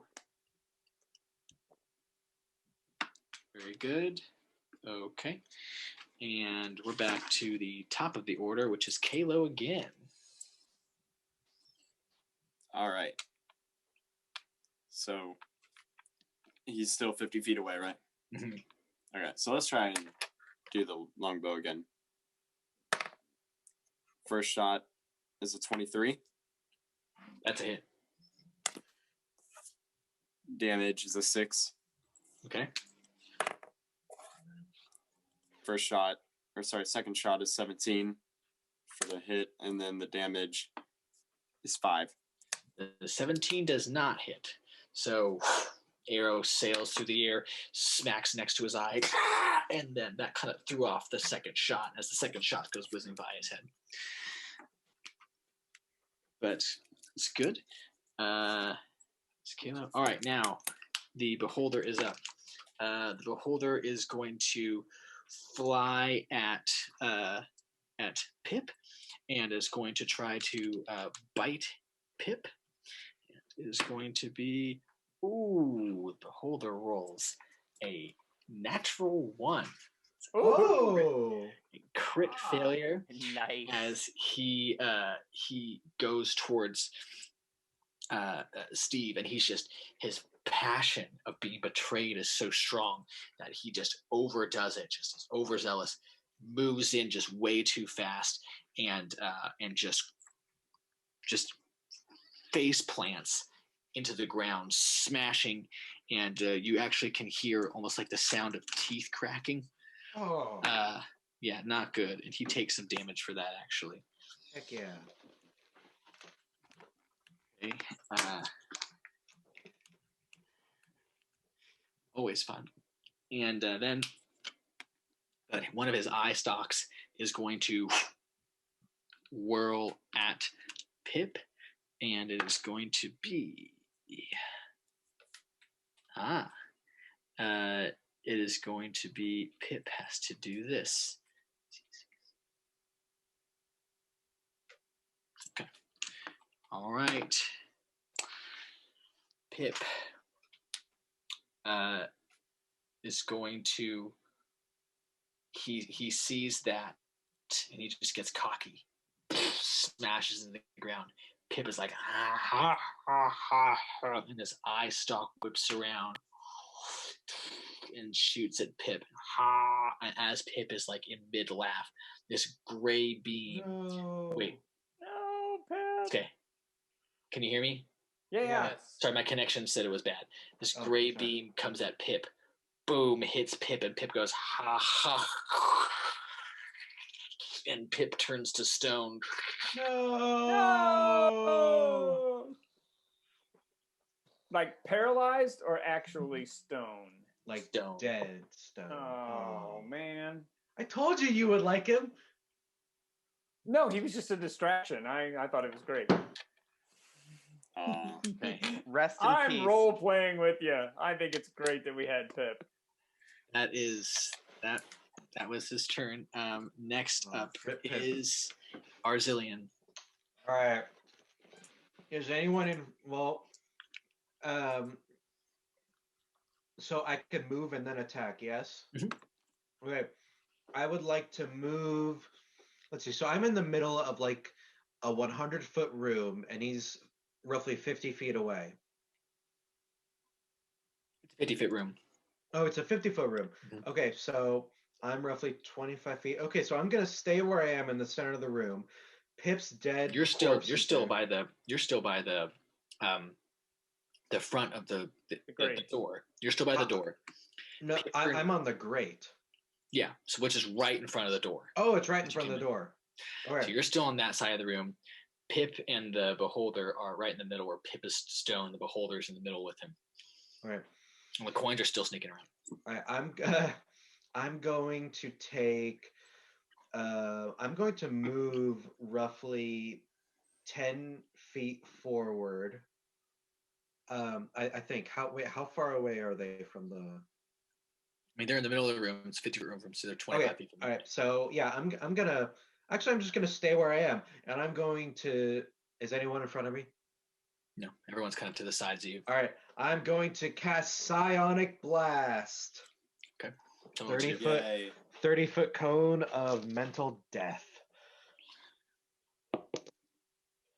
That is a 19. Hit.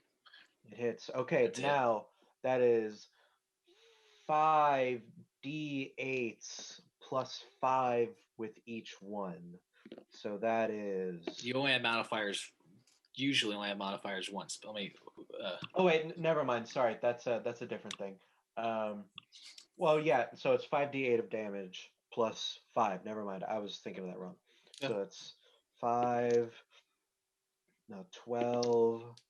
Now 17. Now. Sorry, I can't think. 17 plus 8, please, really quick. 25. 25. Math minor. 25, 26. 20, no. 30. Ooh, boy. What? I got a 7. Good lord. 25. That's 32. Okay, 32 plus 5. That's 37. Okay. So, this is one of my favorite parts. He's also pushed 20 feet away if he doesn't make a dex saving throw. Okay. Dex saving throw of what? 13. Okay. So, he does not make the saving throw, and this is the killing blow. How does it look? Oh boy, I want all of his eyes to roll back into their stalks. Yeah. Okay. Just all of his eyes roll back into his stalks as he completely just goes limp on the floor. Well, he also goes flying back. And he also goes flying. Yeah, and his big eye, there's like goo coming out, like instead of crying, like it's goo as it's coming up. Because you got to think that like he was hit straight in the eye because he's so big. I suppose, yeah. And right, wait, what are you gonna yell as you kill him? You got to yell something like that was for Pip, or yeah. Remember Alamo! No, his name was Pip, not Steve. Yeah, his name was Pip. His name was Pip.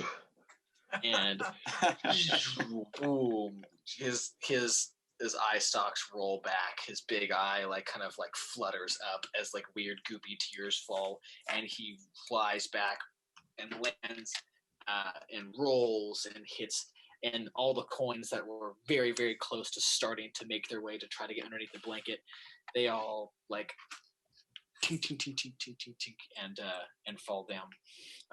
The room around you changes like waves. And all of a sudden, instead of this huge room, everything kind of comes together, and you're suddenly a lot closer to this dead beholder. But you appear to be in some sort of Hall of Fame room, and it's pretty shabby. Fish and Arzillian, you can't really see that well because it's really dark, 'cause it's still nighttime.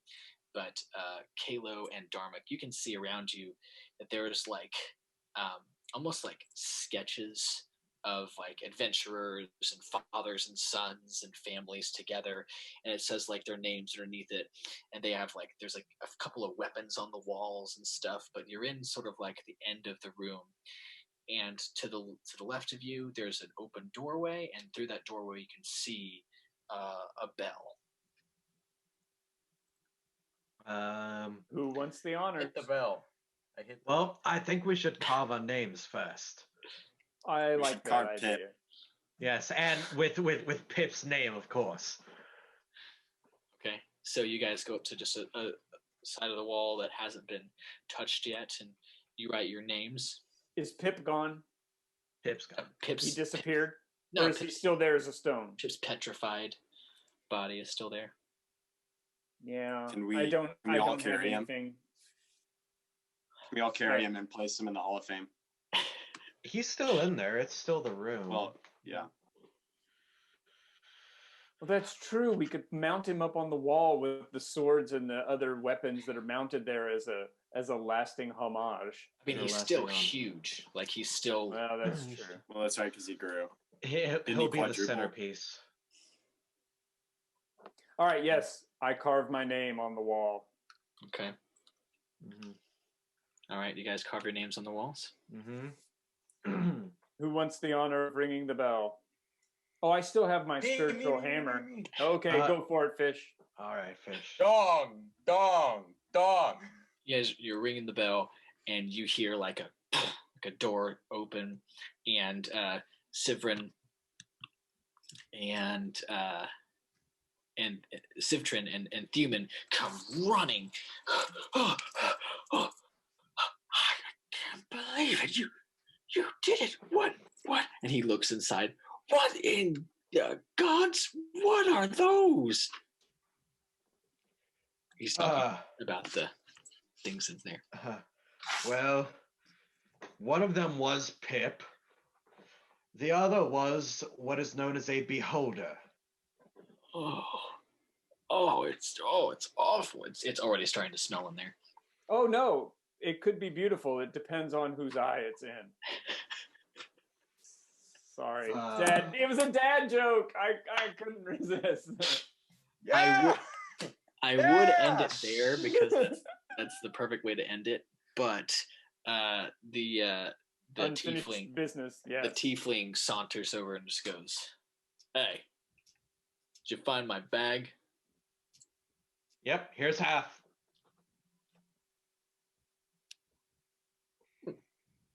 Thank you. Slings You're over his welcome, shoulder. sir. What did I say? I said I would get it back to you. Now. Yeah. Did you try any of them? Not ourselves, but our furry fellow tried some. If you, he's the stone. These didn't do that to him, did they? They did. Yeah. He ate 4. My cupcakes turned him into stone. No. They made him really big. Oh. See if you guys would have had some, probably could have. Anyway, take care. Thanks for the hat. Leans it over his shoulder, and he's gone. The gold is still there, and Thuman just goes over. They're both just in there and just going, That's more than we've ever seen before in our lives. You deserve most of this. We just need enough to get us out of this pit. And you see them just kind of like take a couple of handfuls and put it into bags. It's all yours. Let's go, son. Get the horses. And they just run out. All right. I would ask how much gold is left. A lot. Something divisible by 4. It's a very large pile. Okay. Looks like Dharmak had something. I was just going to say I do have in my backpack some empty sacks that I always carry for just such an occasion, but I am going to take whatever my share is, and I'm going to, that fellow that was in the bar whose mind seems to be a little bit lost, I'm going to get him to some place where he can be comfortable and set him up for the rest of his life and leave the gold with them. Good. Okay. So it looks like we're going into the epilogue section, one of my favorites, okay? So the epilogue of this adventure, Dharmak takes the guy, Reyna, and he sets him up nice and good. With the money you're actually able to procure the services of a very high level wizard who is able to cast greater restoration and brings the guys back a little bit more to his senses. He's still pretty wigged out, but like his hair gets some color back, his skin tightens up more, and you've done a great thing, a great service to him. What does Arzillian do with all that money? It's a lot of money. I personally invest in some more scrolls, a couple of vials to fill potions with, basic alchemy and some herbalism stuff. Well, I'm on my way. I do contact the same wizard, and I search with him for a cure for stone paralysis to an attempt to cure Pip. Okay. I would like to know if that works. We'll get back to that, Kalo. So as we are leaving, we're leaving the tavern. I mentioned to everyone, this is the most money that I've seen in a long time. And with this, with the four of us, plus this wizard that we have just met here, we would be able to hire an army, just with my share alone, to go back to the Elf Kingdom and to free my friends who have been in captivity for years now. And that's part of my backstory, is that's how I got into all of this, is being a top spy. And so with your help, I would love to do that with you guys. Okay. If you're willing to help me. Kalo proposes those plans, and Fish. Oh wait, the other thing I do is I create this little plaque. Wait, here we go. Oh,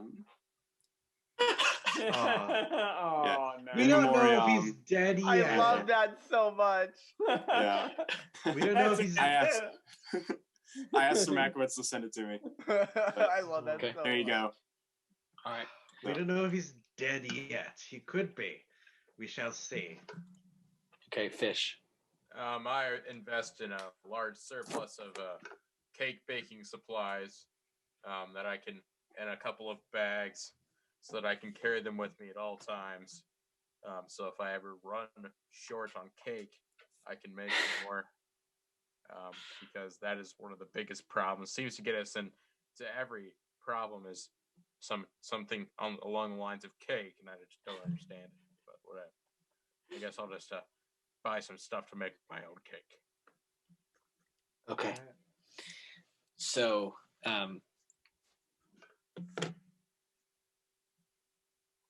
we'll just say that we fast forward an indeterminate amount of time as the party makes its way over a hill, looking down into an elf kingdom. There are people who are scared, and there are bad people that are holding them.